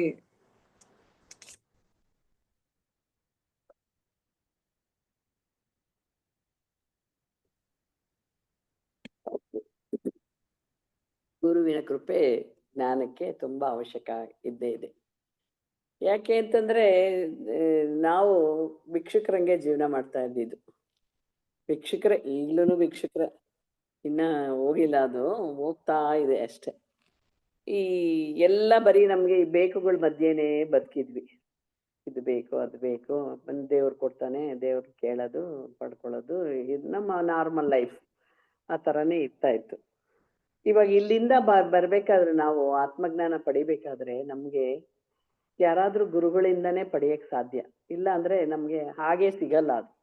ಹಾಗೆ ಇವಾಗ ನೀನ್ ಇಷ್ಟೋ ತನಕ ಹೇಳ್ದಲ್ಲ ಇರುವಿನ ಅರಿವು ಅಂತ, ಆ ತರ ಈ ಉಪನಿಷತ್ತಿನ ಶ್ಲೋಕನೇ ಇರ್ಬೋದು ಅಥವಾ ಇನ್ನೊಂದೇ ಏನೇ ಇರ್ಬೋದು, ಅದು ನಮ್ಗೆ ಅರ್ಥ ಆಗ್ತಾ ಇರ್ಲಿಲ್ಲ, ಗೊತ್ತಾಗ್ತಾ ಇರ್ಲಿಲ್ಲ. ಯಾಕೆಂದ್ರೆ ನಮ್ಗೆ ಅದು ಗೊತ್ತಿಲ್ವಲ್ಲ. ನಾವಿನ್ನು ಬೇರೆ ಇದ್ರಲ್ಲಿ ಇದ್ವಲ್ಲ, ಬೇರೆ ಮೂಡಲ್ಲಿ ಇರ್ತೀವಲ್ಲ, ಗೊತ್ತಾಗಲ್ಲ. ಸೊ ಇದಕ್ಕೆ ಗುರುವಿನ ಕೃಪೆನೇ ಆಗ್ಬೇಕು. ಗುರುವಿನ ಕೃಪೆ ಸುಮ್ನೆ ಆಗೋದಿಲ್ಲ. ಗುರುವಿನ ಕೃಪೆ ಆಗ್ಬೇಕಾದ್ರೆ ಹೇಳಿದಾರಲ್ಲ ನಮ್ಮ ಗುರುಗಳು, ಎಷ್ಟೊಂದ್ಸತಿ ಹೇಳ್ತಾರೆ ಕರ್ಮಯೋಗ ಆಗಿರ್ಬೇಕು, ನಮ್ಗೆ ಇವಾಗ ತತ್ವಬೋಧದಲ್ಲಿ ಇದ್ದಂಗೆ ಎಷ್ಟೊಂದು ನಿಯಮಗಳು ಬರ್ಬೇಕು, ಶ್ರದ್ಧೆ ಸಮಾಧಾನ ಎಲ್ಲ ಇರ್ಬೇಕು, ಶಮಾಧಮ ತಿತೀಕ್ಷ ಎಲ್ಲ ಆಗಿರ್ಬೇಕು. ಆಮೇಲೆ ನಾವು ಕರ್ಮಯೋಗ ಮಾಡಿರ್ಬೇಕು. ಆಮೇಲೆ ಆ ಕರ್ಮಯೋಗದಿಂದ ಪುಣ್ಯ ಬರ್ಬೇಕು. ಆ ಪುಣ್ಯದಿಂದ ದೇವರು ಗುರುಗಳನ್ನ ಕಳಿಸ್ಬೇಕು. ಆ ಗುರುಗಳು ಸದ್ಗುರುಗಳೇ ಆಗಿರ್ಬೇಕು.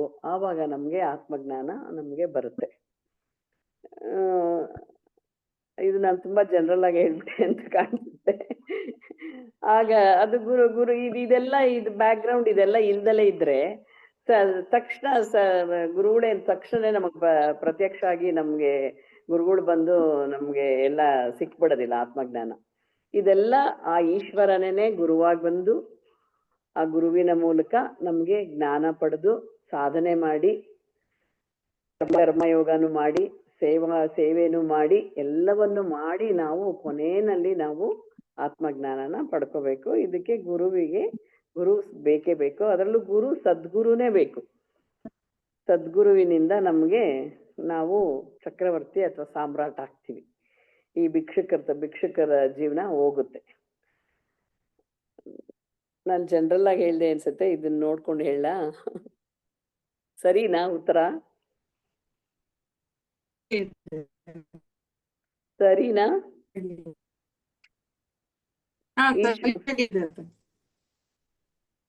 ಅಲ್ಲ ಸರಿನಾ? ಸರಿಯಾಗಿದ್ಯಾ? ಅಲ್ಲ ಸರಿಯಾಗೇ ಇದೆ, ಕರೆಕ್ಟ್ ಆಗಿ ಇದೆ.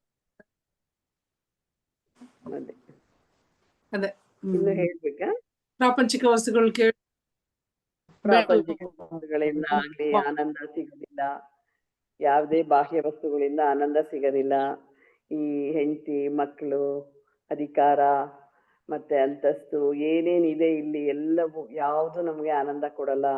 ನಾವ್ ಅನ್ಕೋತೀವಿ ಮನೆ ಕಟ್ಟಿದ್ಮೇಲೆ ನಮ್ಗೆ ಏನಿಲ್ಲಪ್ಪ ಅದೊಂದು ಮನೆ ಅಂತ ಆಗ್ಬಿಟ್ರೆ ಸಾಕಪ್ಪ ಅಂತೀವಿ. ಮನೆ ಆದ್ಮೇಲೆ ಮಕ್ಕಳು ಅಂತೀವಿ, ಮಕ್ಕಳಾದ್ಮೇಲೆ ಮೊಮ್ಮಕ್ಕಳು ಅಂತೀವಿ, ಆಮೇಲೆ ಮರಿ ಮಕ್ಳು. ಆಸೆಗೆ ಕೊನೆನೇ ಇಲ್ಲ, ನಮ್ಮ ಬೇಕುಗಳಿಗೆ ಇಲ್ವೇ ಇಲ್ಲ, ಬ್ರೇಕೇ ಇಲ್ಲ ಬೇಕುಗೆ. ಈ ತರ ಎಲ್ಲ ನಾವು ಇದ್ದಾಗ ನಾನು ಯಾರು ಅನ್ನೋದನ್ನ ನಾವು ಕಂಡ್ಕೊಳ್ಳೋದೇ ಇಲ್ಲ. ಬರೀ ಈ ಸುಖದಿಂದ ಆನಂದದಿಂದ ಇದ್ರಲ್ಲಿ ಸಿಗುತ್ತೆ ಅದ್ರಲ್ಲಿ ಸಿಗುತ್ತೆ ಅಂತ ನಾವು ಈ ಭಿಕ್ಷುಕರ ತರ ತುಂಬಾ ಹುಡುಕಾಡ್ತಾ ಇರ್ತೀವಿ. ಈ ಸಂಬಂಧಗಳಿಂದ ಸುಖ ಸಿಗುತ್ತೆ ಅಂತ ತುಂಬಾ ಅನ್ಕೊಂಡಿರ್ತೀವಿ. ಆ ಸಂಬಂಧಗಳಲ್ಲೆಲ್ಲ ಫೇಲ್ಯೂರ್ ಆಗ್ತೀವಿ. ಈ ತರ ಎಲ್ಲ ಫೇಲ್ಯೂರ್ ಆಗಿ ನಮ್ಗೆ ಅವಾಗ ಒಂದು ಮನಸ್ಥಿತಿ ಬರುತ್ತೆ ಜನರಲ್ ಆಗಿ, ಇದು ಯಾವುದು ಸುಖ ಕೊಡುವಂಥದ್ದಲ್ಲ ಅಂತ ನಮಗೆ ಅನ್ಸುತ್ತೆ.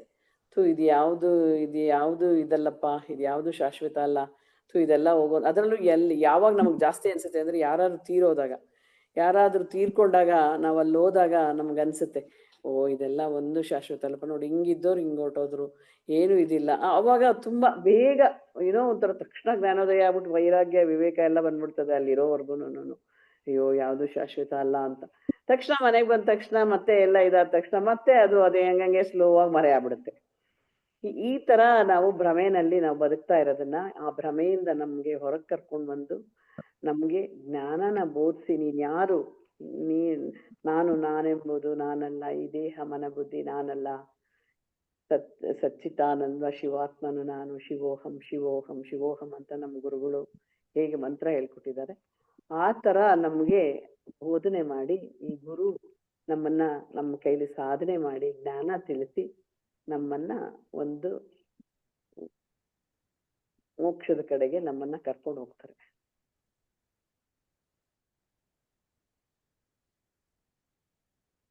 ನೀನು ಯಾರು ಅನ್ನೋದನ್ನ ತಿಳಿಸ್ತಾರೆ. ಸ್ವರೂಪಿ ಬ್ರಹ್ಮಸ್ವರೂಪಿ ಅಂತೆಲ್ಲವನ್ನು ನಮ್ಗೆ ತಿಳಿಸಿ ಎಲ್ಲವೂ ಚೈತನ್ಯವೇ, ಎಲ್ಲವೂ ಬ್ರಹ್ಮವೇ ಅನ್ನೋದನ್ನ ಗುರುಗಳು ನಮ್ಗೆ ಮನದಟ್ಟು ಮಾಡಿಸಿ ನಮ್ಮ ಅನುಭವಕ್ಕೂ ಕೂಡ ಅದನ್ನ ತರಿಸ್ತಾರೆ. ಸರಿನಾ? ನಾನ್ ಸುಮ್ನೆ ಜನರಲ್ ಆಗಿ ಹೇಳ್ಕೊಂಡು ಹೋಗ್ತಾ ಇದೀನಿ, ಇದು ನೋಡ್ತಾ ಇಲ್ಲ. ಸರಿಯಾಗೇ ಇದೆ, ಸೇಮ್ ಹಂಗೆ ಇದೆ. ಉಮಾ ಮೇಡಮ್, ನಾನು ಚಕ್ರವರ್ತಿ ಹೇಗಾದೆ? ನಾನ್ ಚಕ್ರವರ್ತಿನಾ? ಹೇಗಾದೆ ನಾನು? ಏನದು ಯಾವ ಕಥೆ ಅದು? ಇವ್ರದ ಜನಕ ಮಹಾರಾಜಿಂದ? ಇಲ್ಲ ಇಲ್ಲ, ಸುಮ್ಮನೆ ಜನರಲ್ ಆಗಿ. ನಂದು ಅಲ್ಲಿ ನಿಂತೋದ್ಮೇಲೆ ನಾನು ಆ ಗುರುಗೆ ಶಿಷ್ಯ ಗುರುವಿಗೆ ನಮಸ್ಕಾರ ಮಾಡಿ ಹೇಳ್ತಾನಲ್ಲ, ಅಲ್ಲಿಂದ ಇಟ್ಕೊಳ್ತೀನಿ. ಅದು ಆ ಸ್ಟೋರಿ ನನ್ಗೆ ಅಷ್ಟು ಗೊತ್ತಿಲ್ಲ. ನನ್ಗೆ ಒಂಚೂರು ಕ್ಲೂ ಕೊಡಿ.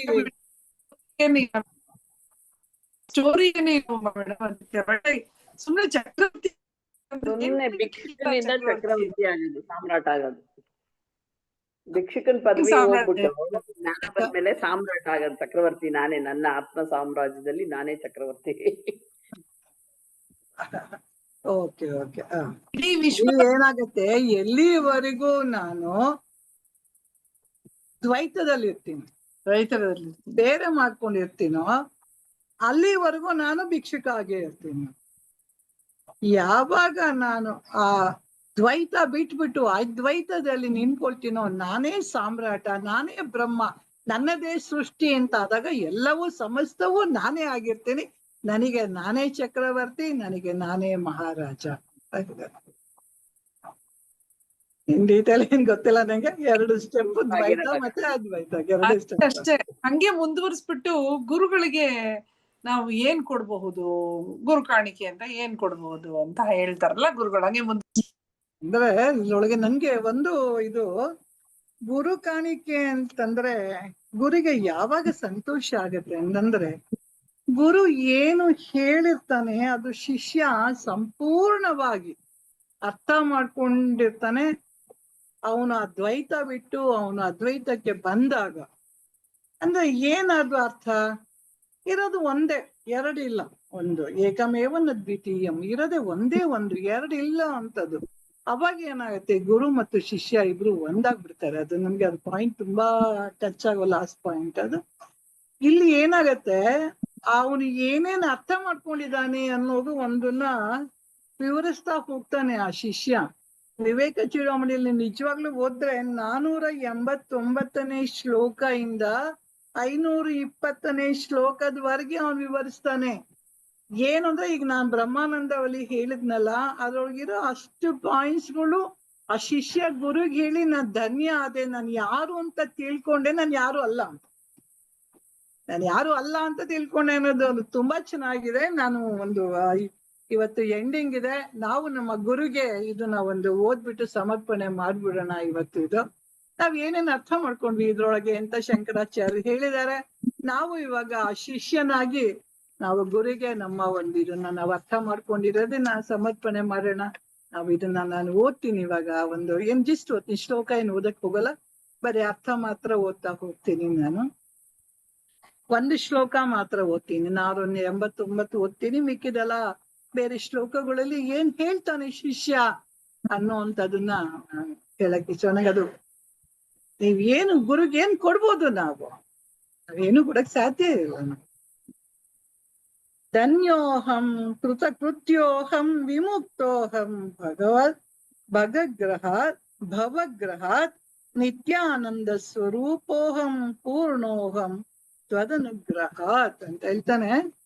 ನಿಮ್ಮ ಅನುಗ್ರಹದಿಂದ ನಾನ್ ಧನ್ಯ, ಕೃತಕೃತ್ಯನ ಆಗಿದ್ದೀನಿ, ಸಂಸಾರ ಬಂಧನದಿಂದ ಮುಕ್ತನಾದೆ, ನಾನು ನಿತ್ಯಾನಂದ ಸ್ವರೂಪನಾದೆ, ಪರಿಪೂರ್ಣನಾದೆ ಅಂತ ಅವನು ಆ ಶಿಷ್ಯ ಎಷ್ಟು ಧನ್ಯಭಾವದಿಂದ ಹೇಳ್ತಾ ಬರ್ತಾನೆ. ನನ್ ಗುರಿನ ಸಾಧಿಸ್ಬಿಟ್ಟೆ, ನಾನು ಈ ದೊಡ್ಡ ಭೀಕರ ತಿಮಿಂಗಲದಿಂದ ಸಂಸಾರದ ಹಿಡಿತದಿಂದ ನಾನು ಮುಕ್ತನಾಗ್ಬಿಟ್ಟೆ ಅನ್ನೋವಂಥದ್ದು ಹೇಳ್ತಾನೆ. ನೆಕ್ಸ್ಟ್ ಒಂದು, ನಾನು ಸಂಗರಹಿತನು, ದೇಹರಹಿತನು, ಲಿಂಗ ಶರೀರವಿಲ್ಲದವನು, ನಾಶರಹಿತನು, ಪ್ರಶಾಂತನು, ಅಂತ್ಯವಿಲ್ಲದವನು, ನಿರ್ಮಲನು, ಅನಾದಿ ಕಾಲದಿಂದಿರುವವನು ಅಂತ ಹೇಳಿ ಮತ್ತೆ ಅವನು ಏನೇನ್ ಅರ್ಥ ಮಾಡ್ರೆ, ನಾವು ಇದನ್ನ ಆಲ್ರೆಡಿ ಎಲ್ಲ ಓದ್ಕೊಂಡ್ ಬಂದಿದೀವಿ. ಅದ್ರೊಳಗೆ ನಾವ್ ಹೇಳ್ತೀವಿ, ಅಸಂಗೋಹಂ ಆನಂದ ಗೋಹಂ, ಆಲಿಂಗೋಹಂ ಅಭಂಗುರಃ, ಪ್ರಶಾಂತೋಹಂ ಅನಂತೋಹಂ ಅಮಲೋಹಂ ಚಿರಂತನಃ ಅಂತ ಹೇಳಿ ಅದ್ರೊಳಗೆ ಎಲ್ಲ ಹೇಳ್ತಾ ಬರ್ತಾರೆ. ನಾವಿವಾಗ ಇದು ನೆಕ್ಸ್ಟ್ ಹೋಗ್ತೀವಿ. ನಾನು ಕರ್ತೃವಲ್ಲ, ಭೋಕ್ತೃವಲ್ಲ, ವಿಕಾರಿ ಅಲ್ಲ, ನಾನು ಕ್ರಿಯಾರಹಿತನು, ಶುದ್ಧ ಜ್ಞಾನ ಸ್ವರೂಪನು, ಅದ್ವಿತೀಯನು, ನಿತ್ಯ ಮಂಗಳ ಸ್ವರೂಪನು ಅಂತ ಹೇಳಿ ಒಂದು ಇದ್ರೊಳಗೆ 491ನೇ ಶ್ಲೋಕದಿದೆ ಹೇಳ್ತಾರೆ. ಈಗ ಇದು ಎಲ್ಲ ನಾವು ಇದುವರೆಗೂ ಓದ್ಕೊಂಡು ಕೇಳ್ಕೊಂಡು ಬಂದಿರುವಂತದ್ದು, ನಮ್ಮ ಅಂಡರ್ಸ್ಟ್ಯಾಂಡಿಂಗ್ ಇದು ನಮ್ಗೆಲ್ಲ ಗೊತ್ತಿರೋದು. ಇದು ಹೇಳ್ತಾನೆ, ನೋಡುವವನು, ಕೇಳುವವನು, ಮಾತನಾಡುವವನು, ಕರ್ತೃವು ಭೋಕ್ತೃವು ಆದವನಿಗಿಂತ ನಾನು ಭಿನ್ನನು. ನಾನು ನಿತ್ಯನು, ನಿರಂತರನು, ಕ್ರಿಯಾರಹಿತನು, ಸೀಮಾರಹಿತನು, ಸಂಘರಹಿತನು ಆದ ಪೂರ್ಣ ಜ್ಞಾನ ಸ್ವರೂಪನಾಗಿರುವೆನು ಹೇಳಿ ಮುಂದೆ ಹೋಗ್ತಾನೆ.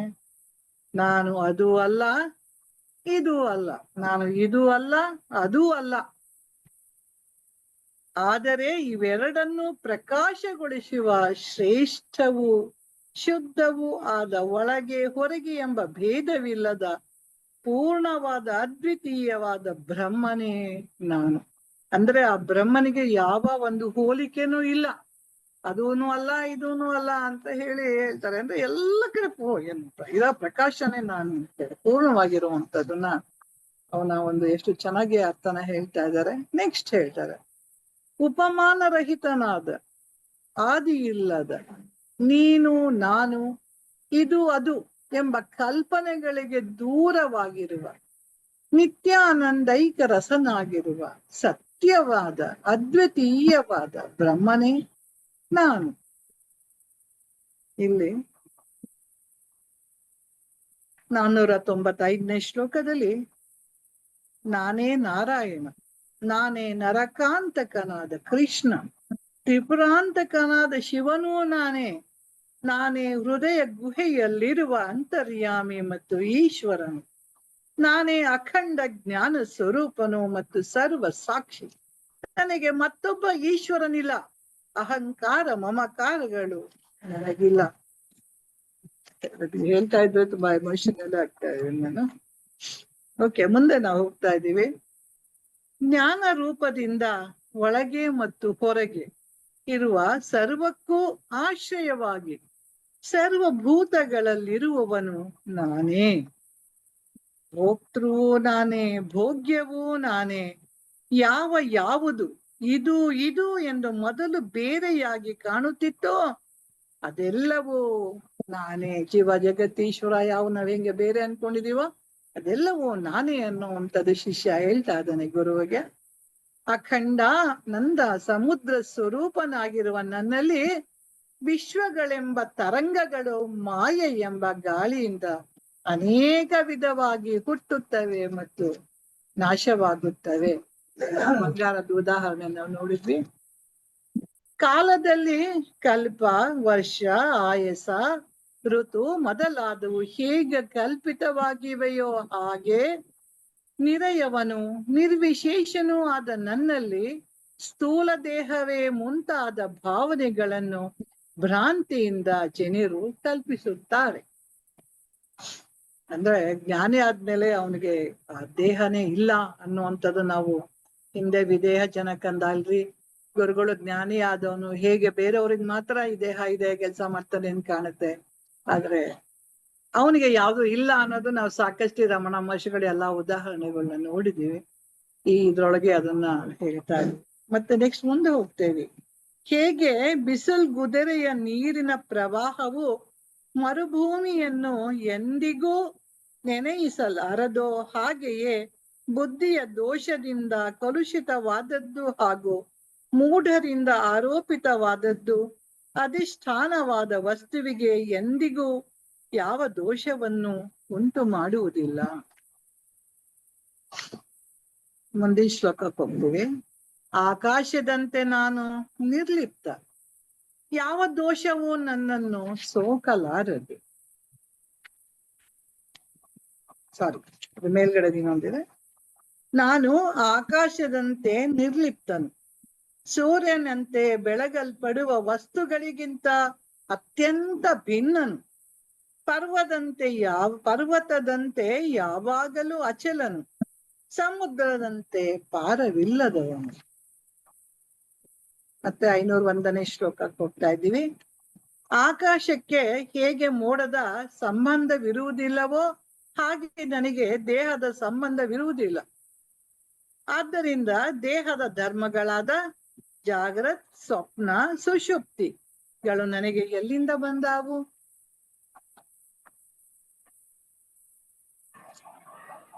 ಮುಂದೆ ಹೋಗ್ತಾ ಇದ್ದೀವಿ ನಾವು. ಉಪಾಧಿಯು ಬರುತ್ತದೆ, ಹೋಗುತ್ತದೆ, ಅದೇ ಕರ್ಮಗಳನ್ನು ಮಾಡುತ್ತದೆ, ಫಲವನ್ನು ಭೋಗಿಸುತ್ತದೆ, ಅದೇ ಮುಪ್ಪನ್ನು ಹೊಂದಿ ಸಾಯುತ್ತದೆ. ಆದರೆ ನಾನು ಮಾತ್ರ ಯಾವಾಗಲೂ ಕಾಲ ಪರ್ವತದಂತೆ ನಿಶ್ಚಲನಾಗಿಯೇ ಇರುವೆನು.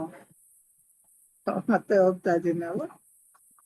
ಯಾವಾಗಲೂ ಏಕರೂಪವಾಗಿ ಅಂಶರಹಿತನಾಗಿರುವ ನನಗೆ ಪ್ರವೃತ್ತಿಯೂ ಇಲ್ಲ, ನಿವೃತ್ತಿಯೂ ಇಲ್ಲ.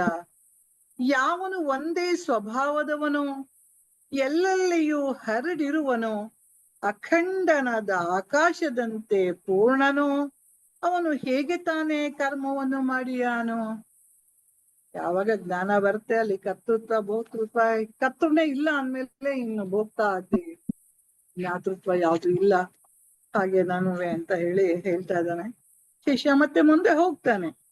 ಇಂದ್ರಿಯ ರಹಿತನು, ಚಿತ್ತರಹಿತನು, ನಿರ್ವಿಕಾರನು, ನಿರಾಕಾರನು, ಅಖಂಡ ನಂದಾನುಭವ ಸ್ವರೂಪನು ಆದ ನನಗೆ ಪುಣ್ಯಗಳಾಗಲಿ ಪಾಪಗಳಾಗಲಿ ಎಲ್ಲಿಂದ ಬರುತ್ತವೆ?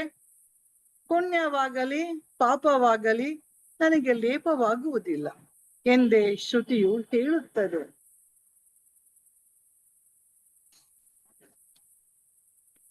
ಮತ್ತೆ ಮುಂದೆ ಹೋಗ್ತಾ ಇದೀವಿ. ನೆರಳಿಗೆ ಉಂಟಾಗುವ ಉಷ್ಣವಾಗಲಿ ಶೀತವಾಗಲಿ ಒಳ್ಳೆಯದಾಗಲಿ ಕೆಟ್ಟದ್ದಾಗಲಿ ನೆರಳಿಗಿಂತ ಭಿನ್ನವಾದ ಪುರುಷನನ್ನು ಸೋಕುವುದೇ ಇಲ್ಲ ಅಂತೇಳಿ. ಮತ್ತೆ ಮುಂದೆ ನಾವು ಹೋಗ್ತಾ ಇದೀವಿ. ಕಂಟಿನ್ಯೂ ಮಾಡ್ಲಾ ಮೇಡಮ್ ಅಥವಾ ಸ್ಟಾಪ್ ಮಾಡ್ಲಾ?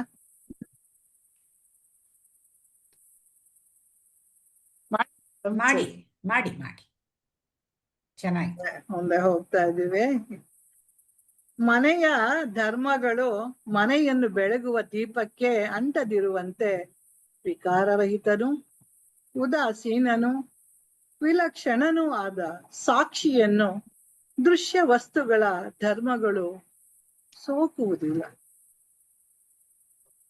ಮುಂದೆ ಮನುಷ್ಯನು ಮಾಡುವ ಒಳ್ಳೆಯ ಮತ್ತು ಕೆಟ್ಟ ಕರ್ಮಗಳಿಗೆ ಸೂರ್ಯನು ಹೇಗೆ ಸಾಕ್ಷಿಯೋ, ಬೆಂಕಿಯು ಎಲ್ಲವನ್ನು ಹೀಗೆ ಯಾವ ಭೇದವೂ ಇಲ್ಲದೆ ದಹಿಸುವುದೋ, ಹಗ್ಗವು ತನ್ನಲ್ಲಿ ಆರೋಪಿತವಾದ ಹಾವಿನೊಂದಿಗೆ ಹೇಗೆ ಸಂಬಂಧವನ್ನು ಪಡೆದಿದೆಯೋ, ಹಾಗೆಯೇ ಕೂಟಸ್ಥ ಚಿದ್ರೂಪನಾದ ನನಗೂ ಬಾಹ್ಯ ವಸ್ತುಗಳಿಗೂ ಸಾಕ್ಷಿ ಭಾವವಿರುತ್ತದೆ. ಅಂದ್ರೆ ನಾನು ಎಲ್ಲದಕ್ಕೂ ಸಾಕ್ಷಿ ಅನ್ನೋದು ಒಂದನ್ನ ಇವರು ತುಂಬಾ ಚೆನ್ನಾಗಿ ಹೇಳ್ತಾ ಇದ್ದಾನೆ. ಇದು ಮುಂದೆ ಚೆನ್ನಾಗಿದೆ. ನಾನು ಮಾಡುವವನೂ ಅಲ್ಲ, ಮಾಡಿಸುವವನೂ ಅಲ್ಲ, ಅನುಭವಿಸುವವನಾಗಲಿ ಇತರರನ್ನು ಅನುಭವಿಸುವಂತೆ ಮಾಡುವವನಾಗಲಿ ಅಲ್ಲ, ನೋಡುವವನಾಗಲಿ ನೋಡುವಂತೆ ಮಾಡುವವನಾಗಲಿ ಅಲ್ಲ. ನಾನು ಸ್ವಯಂ ಜ್ಯೋತಿ, ದೃಶ್ಯ ಜಗತ್ತಿನ ಭಿನ್ನನು. ಸಂಸ್ಕೃತ ಪದ ಇನ್ನೂ ತುಂಬಾ ಚೆನ್ನಾಗಿದೆ ಓದಕ್ಕೆ, ಆದ್ರೆ ಅದು ಅರ್ಥ ಆಗತ್ತೆ ಅಂತ ನಾನು ಹೇಳ್ತಾ ಇಲ್ಲ. ಮುಂದೆ ಹೋಗ್ತಾ ಇದ್ದೀವಿ. ಉಪಾಧಿಯು ಅಲುಗಾಡಿದಾಗ ಅದರಲ್ಲಿ ಕಾಣುವ ಪ್ರತಿಬಿಂಬವೂ ಚಲಿಸುತ್ತದೆ. ಮಂದಮತಿಗಳು ಬಿಂಬದ ಚಾಂಚಲ್ಯವನ್ನು ಸೂರ್ಯನಂತೆ ನಿಷ್ಕ್ರಿಯವಾದ ಆತ್ಮನಿಗೆ ಆರೋಪಿಸುತ್ತಾರೆ. ನಾನು ಕರ್ತೃ, ನಾನು ಭೋಕ್ತೃ, ಅಯ್ಯೋ ನಾನು ಸತ್ತೆ ಎಂದು ಅಜ್ಞಾನಿಗಳು ಭಾವಿಸುತ್ತಾರೆ. ಎಲ್ಲಿವರೆಗೂ ದೇಹ ಬುದ್ಧಿ ಮನಸ್ಸು ಇರತ್ತೆ, ಕರ್ತೃತ್ವ ಭೋಕ್ತೃತ್ವ ಇರುತ್ತದೆ, ಅಲ್ಲಿವರೆಗೂ ನಮ್ಮ ಅಜ್ಞಾನ ಹೋಗಲ್ಲ ಅನ್ನೋದನ್ನ ಹೇಳ್ತಾ ಇದ್ದಾರೆ. ಮತ್ತೆ ಈ ಜಡ ದೇಹವು ನೀರಲ್ಲಾದರೂ ಬೀಳಲಿ, ನೆಲದ ಮೇಲಾದರೂ ಬೀಳಲಿ, ನನಗೆ ಚಿಂತೆ ಇಲ್ಲ.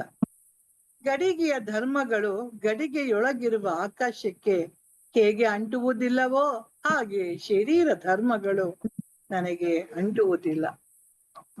ಘಟಾಕಾಶದ ಉದಾಹರಣೆ ನಾವು ಈಗ ಆಲ್ರೆಡಿ ಗಡಿಗೆ ಉದಾಹರಣೆ ತುಂಬಾ ಚೆನ್ನಾಗಿದೆ. ಹಿಂದಿನ ಕ್ಲಾಸಲ್ಲಿ ನಾವು ನೋಡಿದ್ವಿ ಇದು ಏನು ಅಂತ ಹೇಳಿ. ಮತ್ತೆ ಮುಂದೆ ಹೋಗ್ತಾ ಇರ್ತಿದ್ವಿ. ಕರ್ತೃತ್ವ, ಭೋಕ್ತೃತ್ವ, ದೌರ್ಜನ್ಯ, ಮದ, ಜಡತ್ವ, ಬದ್ಧತ್ವ, ಮುಕ್ತತ್ವ ಇವೇ ಮುಂತಾದವು ಬುದ್ಧಿಯ ವಿಕಲ್ಪಗಳೇ ಹೊರತು ಕೇವಲವೂ ಅದ್ವಿತೀಯವೂ ಆದ ಪರಬ್ರಹ್ಮದಲ್ಲಿ ನಾವು ಇವು ಯಾವುವೂ ನಿಜವಾಗಿ ಇಲ್ಲ.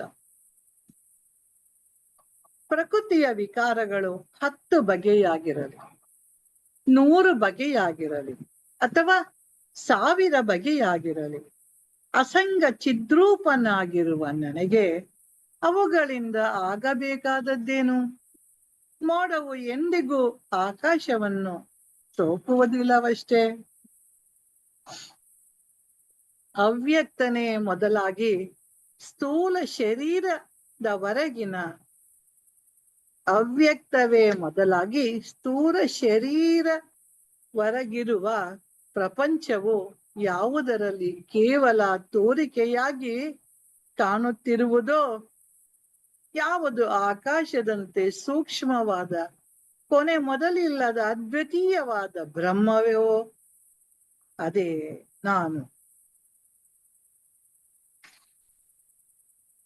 ಯಾವುದು ಎಲ್ಲಕ್ಕೂ ಆಶ್ರಯವಾಗಿರುವುದೋ, ಯಾವುದು ವಸ್ತುಗಳೆಲ್ಲವನ್ನು ಪ್ರಕಾಶಿಸುವುದೋ, ಯಾವುದು ಎಲ್ಲ ಆಕಾರವುಳ್ಳದ್ದಾಗಿಯೂ ಸರ್ವವ್ಯಾಪಿಯೂ ಶೂನ್ಯವೂ ನಿತ್ಯವೂ ಶುದ್ಧವೂ ನಿಶ್ಚಲವೂ ನಿರ್ವಿಕಾರವೂ ಅದ್ವಿತೀಯವೂ ಆದ ಬ್ರಹ್ಮವೋ ಅದೇ ನಾನು.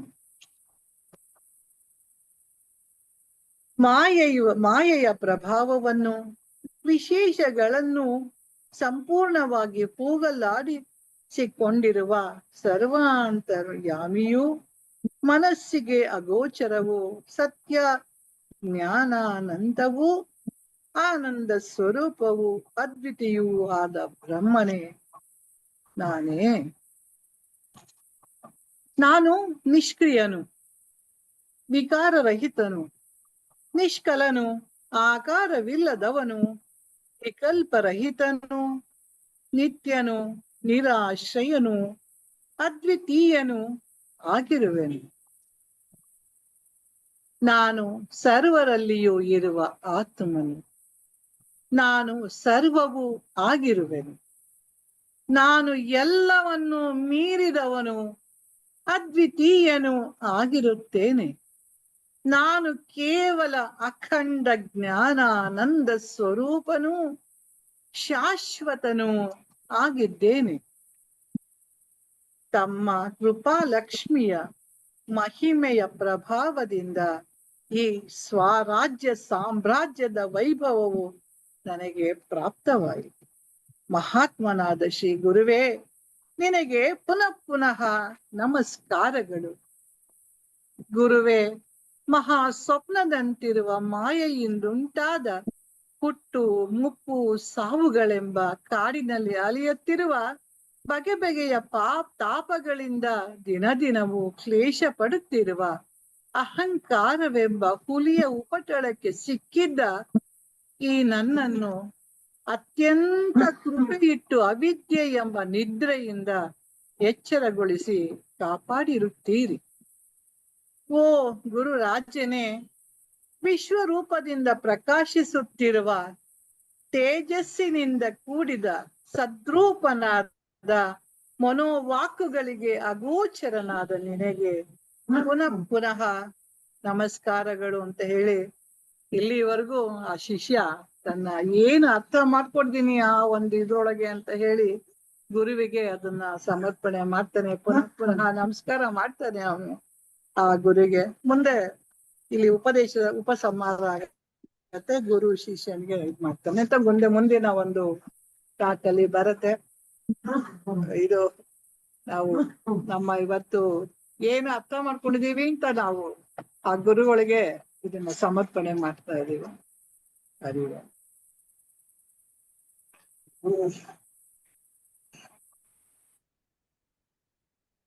ಚೆನ್ನಾಗಿತ್ತು ಮೇಡಮ್. ಎಲ್ಲವನ್ನು ಅವನು ಶರಣಾಗತ ಸಮರ್ಪಣಾ ಭಾವ ಹೃದಯ ತುಂಬಿ ಹೇಳುವ ಇಷ್ಟ ಆಯ್ತು. ಅಂದ್ರೆ ಅನ್ಸ್ತು ಅವನೇನ್ ತಿಳ್ಕೊಂಡಿದ್ದಾನೆ ಎಲ್ಲವನ್ನು ಶ್ಲೋಕ ಹೇಳಿದ್ರು ಹೇಳ್ಬಿಟ್ಟ. ಈಗ ಅವನು ನಮಸ್ಕಾರ ಮಾಡಿ ಹೋಗ್ತಾ ಇದ್ದಾನೆ, ಆಶ್ರಮದಿಂದ ಹೋಗ್ತಾ ಇದ್ದಾನೆ. ಈಗ ಗುರುಗಳು ಅವನಿಗೆ ಕೆಲವು ಮಾತುಗಳನ್ನ ಹೇಳಿ, ಶಿಷ್ಯ ಹೋಗ್ಬೇಕಾದ್ರೆ ಅವನಿಗೆ ಕೆಲವು ಕಿವಿ ಮಾತುಗಳನ್ನ ಹೇಳ್ತಾರೆ. ನೆಕ್ಸ್ಟ್ ಯಾರು ಕೇಳ್ಬೇಕಿತ್ತು ಅಂತ ಮರ್ತೋದೆ ನಾನು. ಶ್ರೀನಿವಾಸ ಮೂರ್ತಿ ಸರ್ ಹೇಳ್ತೀರಾ ಸರ್?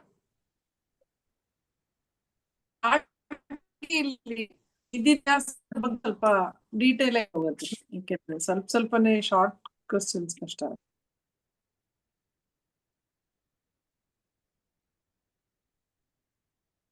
ಆಕ್ಚುಲಿ ಗೊತ್ತಿಲ್ಲ, ಬೇರೆಯವ್ರನ್ನ ಕೇಳಿ.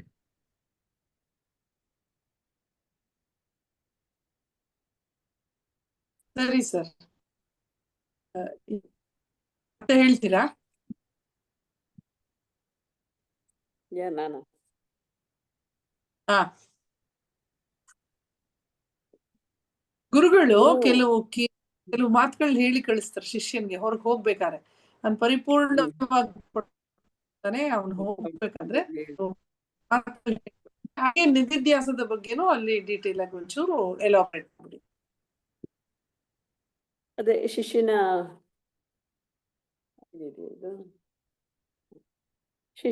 ವಿದ್ಯಾಭ್ಯಾಸ ಮುಗ್ದಿದೆ. ಅವನು ನಮಸ್ಕಾರ ಮಾಡಿ ಗುರುಗಳಿಗೆ ಹೊರಡಕ್ಕೆ ರೆಡಿಯಾಗಿರ್ತಾನೆ. ಅವಾಗ ಗುರುಗಳು ಹೇಳ್ತಾರೆ, ನೋಡಪ್ಪ, ನೀನು ಇಷ್ಟು ವರ್ಷ ಗುರುಕುಲದಲ್ಲಿ ಇದ್ದೆ, ನೀನು ಏನು ಎಚ್ಚರ ತಪ್ಪಿದ್ರು, ಎಲ್ಲಿಯಾದರೂ ಎಚ್ಚರ ತಪ್ಪಿದ್ರೆ ನಾನು ಇರ್ತಾ ಇದ್ದೆ. ಇನ್ಮೇಲೆ ನೀನು ಹೊರಗಡೆ ಪ್ರಪಂಚಕ್ಕೆ ಹೋಗ್ತಾ ಇದೆಯಾ, ಅಲ್ಲಿ ನಾನು ಇರೋದಿಲ್ಲ. ನೀನು ನಿನ್ನೊಟ್ಟಿಗೆ ಇರೋದು, ಸದಾಕಾಲ ಇರುವುದು ನಾನು ಕೊಟ್ಟಿರುವಂಥ ಜ್ಞಾನ ಮಾತ್ರ. ಅದಕ್ಕೆ ಸದಾಕಾಲ ವೇದಾಂತ ಏನು ಜ್ಞಾನ ಕೊಟ್ಟಿದೆಯೋ ಅದನ್ನ ಮರಿಬೇಡ.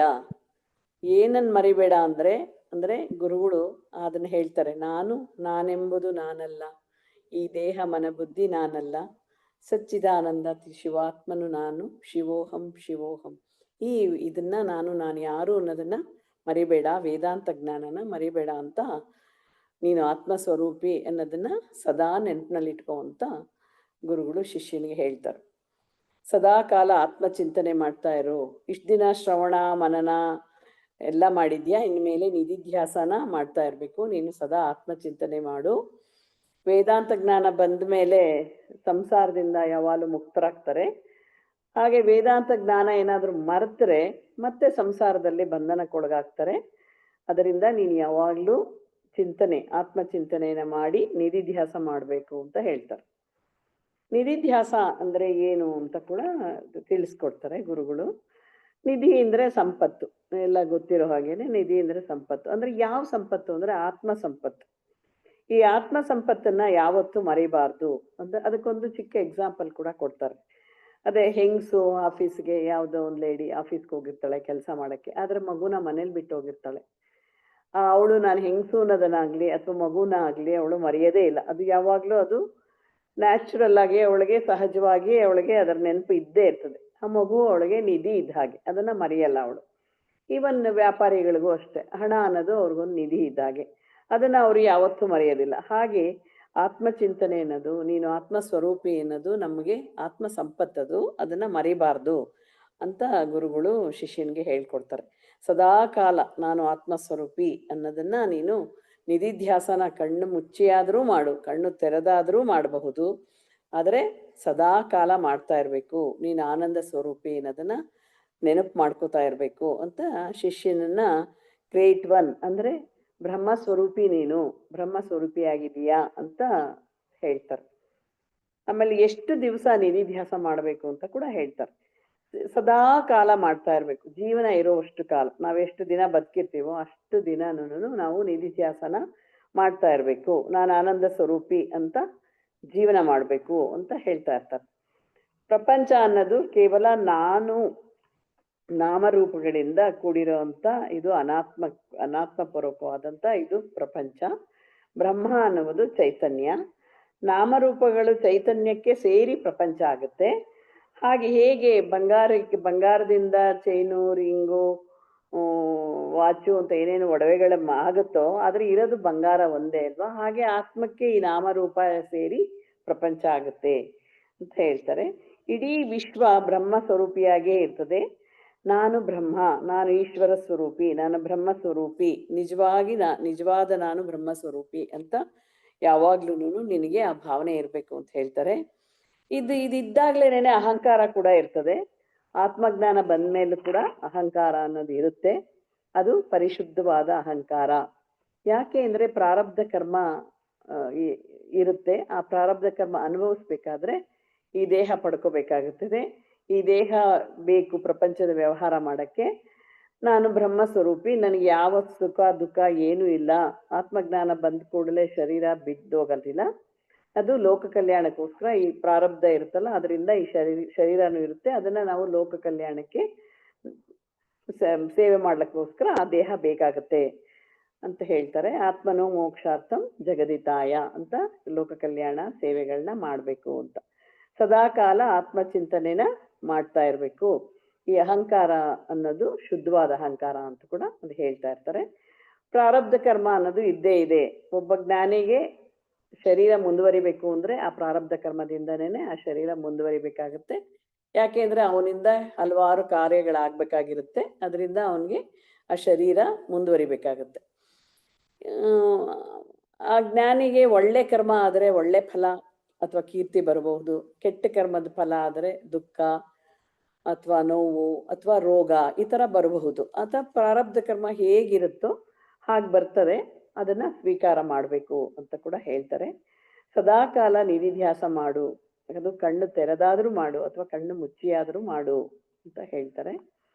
ನಹಿ ಜ್ಞಾನನ ಸದೃಶಂ ಪವಿತ್ರಂ ಅಂತ ಹೇಳ್ತಾರೆ. ಅಂದ್ರೆ ಜ್ಞಾನಕ್ಕಿಂತ ಪವಿತ್ರವಾಗಿರುವಂಥದ್ದು ಯಾವುದೂ ಇಲ್ಲ. ಜ್ಞಾನವೇ ನಮ್ಮನ್ನ ಶುದ್ಧನನ್ನಾಗಿ ಮಾಡೋದು, ಮುಕ್ತನನ್ನಾಗಿ ಮಾಡೋದು ಅಂತ ಕೂಡ ಹೇಳ್ತಾರೆ. ಎಂತಹ ಜ್ಞಾನ ಅಂತ ಕೂಡ ಹೇಳ್ತಾರೆ. ಅದೇ ಆತ್ಮಜ್ಞಾನ. ಸಮಾಧಿಗೆ ಹೋಗೋದು ನಿಧಿಧ್ಯಾಸ ಅಂತ ಅಂದ್ಕೋಬೇಡಿ. ಸಮಾಧಿ ಅನ್ನೋದು ಒಂದು ಅಭ್ಯಾಸ ಅಷ್ಟೇ. ನಿಧಿಧ್ಯಾಸ ಅಂದ್ರೆ ಏನು ಅಂತ ಕೂಡ ಹೇಳ್ತಾರೆ. ನಿಧಿಧ್ಯಾಸ ಅಂದ್ರೆ ಸ್ಪಷ್ಟವಾದ ನಾನು ಯಾರು ಎಂಬ ಅರಿವು. ಇದಕ್ಕೆ ನಿರ್ವಿಕಲ್ಪ ಜ್ಞಾನ ಅಂತ ಕೂಡ ಹೇಳ್ತಾರೆ. ನಿರ್ವಿಕಲ್ಪ ಜ್ಞಾನವೇ ಅದ್ವೈತ ಜ್ಞಾನ. ಅದೇ ಮುಕ್ತಿಗೆ ಕಾರಣ ಅಂತ ಕೂಡ ಹೇಳ್ತಾರೆ. ನೆಕ್ಸ್ಟ್ ನಿಧಿಧ್ಯಾಸ ಹೇಗೆ ಮಾಡೋದು ಅಂತ. ನಿಧಿಧ್ಯಾಸ ಹೇಗ್ ಮಾಡೋದು ಅಂತ ಕೂಡ ಗುರುಗಳು ಇದರಲ್ಲಿ ಹೇಳ್ತಾರೆ. ಪುನಃ ಪುನಃ ಶ್ರವಣ ಮಾಡಬಹುದು, ಪುನಃ ಪುನಃ ಮನನ ಮಾಡಬಹುದು, ಅಥವಾ ವೇದಾಂತ ಅಧ್ಯಯನದಲ್ಲಿ ಎಲ್ಲರೊಟ್ಟಿಗೂ ಚಿಂತನೆ ಮಾಡಿದಾಗ ಅದು ಕೂಡ ನಿಧಿಧ್ಯಾಸ ಆಗುತ್ತೆ ಅಂತ. ಅಂದ್ರೆ ನಿಧಿಧ್ಯಾಸ ಅಂದ್ರೆ ನಾನು ಒಂದ್ ಸ್ವಲ್ಪ ಸುಮ್ಮನೆ ಕ್ವೈಟ್ ಆಗಿ ಕಾಮಾಗಿ ಸುಮ್ಮನೆ ಕುಳಿತುಕೋಬೇಕು ಅಂತ ಸಾಧಾರಣ ಅನ್ಕೊಳ್ತೀವಿ. ಆದ್ರೆ ಅದಲ್ಲ, ಇದು ಕೂಡ ಆಗುತ್ತೆ. ಶ್ರವಣ ಮಾಡ್ತಾ ಇರ್ಬೋದು, ವೇದಾಂತದ ಶ್ರವಣ ಅಥವಾ ವೇದಾಂತದ ಮನನ, ವೇದಾಂತದ ಚಿಂತನೆಗಳು. ಇವಾಗ ವೇದಾಂತ ಇದರಲ್ಲಿ ಎಲ್ಲ ವೇದಾಂತಿಗಳ ಜೊತೆ ಕೂತ್ಕೊಂಡು ಅವ್ರ ಜೊತೆ ಅಧ್ಯಯನ ಮಾಡೋದು, ಅದು ಕೂಡ ನಿಧಿಧ್ಯಾಸವೇ ಅಂತ ಹೇಳ್ತಾರೆ. ಯಾವುದೇ ಚಿಂತನೆಯಲ್ಲಿ ಆತ್ಮನ ಕಡೆಗೆ ಗಮನ ಹೋಗ್ತಾ ಇದ್ರೆ ಅದು ನಿಧಿಧ್ಯಾಸ ಅಂತ ಹೇಳ್ತಾರೆ. ಕಣ್ಣು ಮುಚ್ಚಿ ನಾನೇ ಚಿಂತನೆ ಮಾಡಿ ನಿಧಿಧ್ಯಾಸ ಕೂಡ ಮಾಡಬಹುದು. ಶ್ರವಣ ಮನನ ನಿಧಿಧ್ಯಾಸ ಕೂಡ ಯಾವುದೇ ಕೆಲಸನ ಮಾಡ್ತಾ ಕೂಡ ಅಥವಾ ಗುರುಗಳು ಏನ್ ಹೇಳ್ತಾರೆ ಅದನ್ನ ಬೇರೆ ಭಾಷೆಗೆ ಕೂಡ ಭಾಷಾಂತರ ಕೂಡ ಮಾಡಬಹುದು. ಆತ್ಮಜ್ಞಾನ ಅಂದ್ರೆ 4 ಜನರಿಗೆ ಹೇಳ್ಕೊಡೋದು ಅಥವಾ ಧ್ಯಾನ ಮಾಡಬಹುದು. ಗುರುಕುಲದಿಂದ ಹೊರಗೋದ್ಮೇಲೆ ನಿಧಿಧ್ಯಾಸದಲ್ಲಿ ಕಾಲ ಕಳಿ ಅಂತ ಹೇಳ್ತಾರೆ. ಅಂದ್ರೆ ಅವ್ರು ಹೇಳೋದು ಬರೀ ನಿಧಿಧ್ಯಾಸ ಅಂತಂದ್ರೆ ಇದಿಷ್ಟು ಕೂಡ ಅಪ್ಲೈ ಆಗುತ್ತೆ. ಇವಾಗ ಗುರುಗಳ ಮಾತನ್ನ ಬೇರೆ ಭಾಷೆಗಳಿಗೆ ಭಾಷಾಂತರ ಮಾಡೋದು ಕೂಡ ನಿಧಿಧ್ಯಾಸನೇನೆ. ಅಥವಾ ಆತ್ಮಜ್ಞಾನನ ಇವಾಗ ನಾವು 4 ಜನಕ್ಕೆ ಯಾರಿಗೋ ನಮಗೆ ತಿಳಿದಿದ್ದನ್ನ ಹೇಳ್ತಾ ಇದ್ದೋ, ಗುರುಗಳು ಹೇಳಿದ್ದನ್ನ ಹೇಳೋದು, ಅದು ಕೂಡ ನಿಧಿಧ್ಯಾಸನೆ ಅಂತ ಕೂಡ ಆಯ್ತು. ಆಮೇಲೆ ಗುರುವಿನ ಕಡೆಯ ಆದೇಶ ಏನು ಅಂತಂದ್ರೆ ವೇದಾಂತವನ್ನ ಮರೆಯಬೇಡ. ಒಂದು ಮಂತ್ರವನ್ನ ಮರೆಯಲೇಬೇಡ. ನಾನು ಯಾರು ವಿಶ್ವಸ್ವರೂಪಿ ಅನ್ನೋದನ್ನ ಮರೆಯಬೇಡ. ಸತತವಾಗಿ ಲೋಕ ಕಲ್ಯಾಣದ ಕೆಲಸ ಮಾಡು, ನಿಧಿಧ್ಯಾಸ ಮಾಡು ಅಂತ ಹೇಳ್ತಾರೆ ಶಿಷ್ಯನಿಗೆ.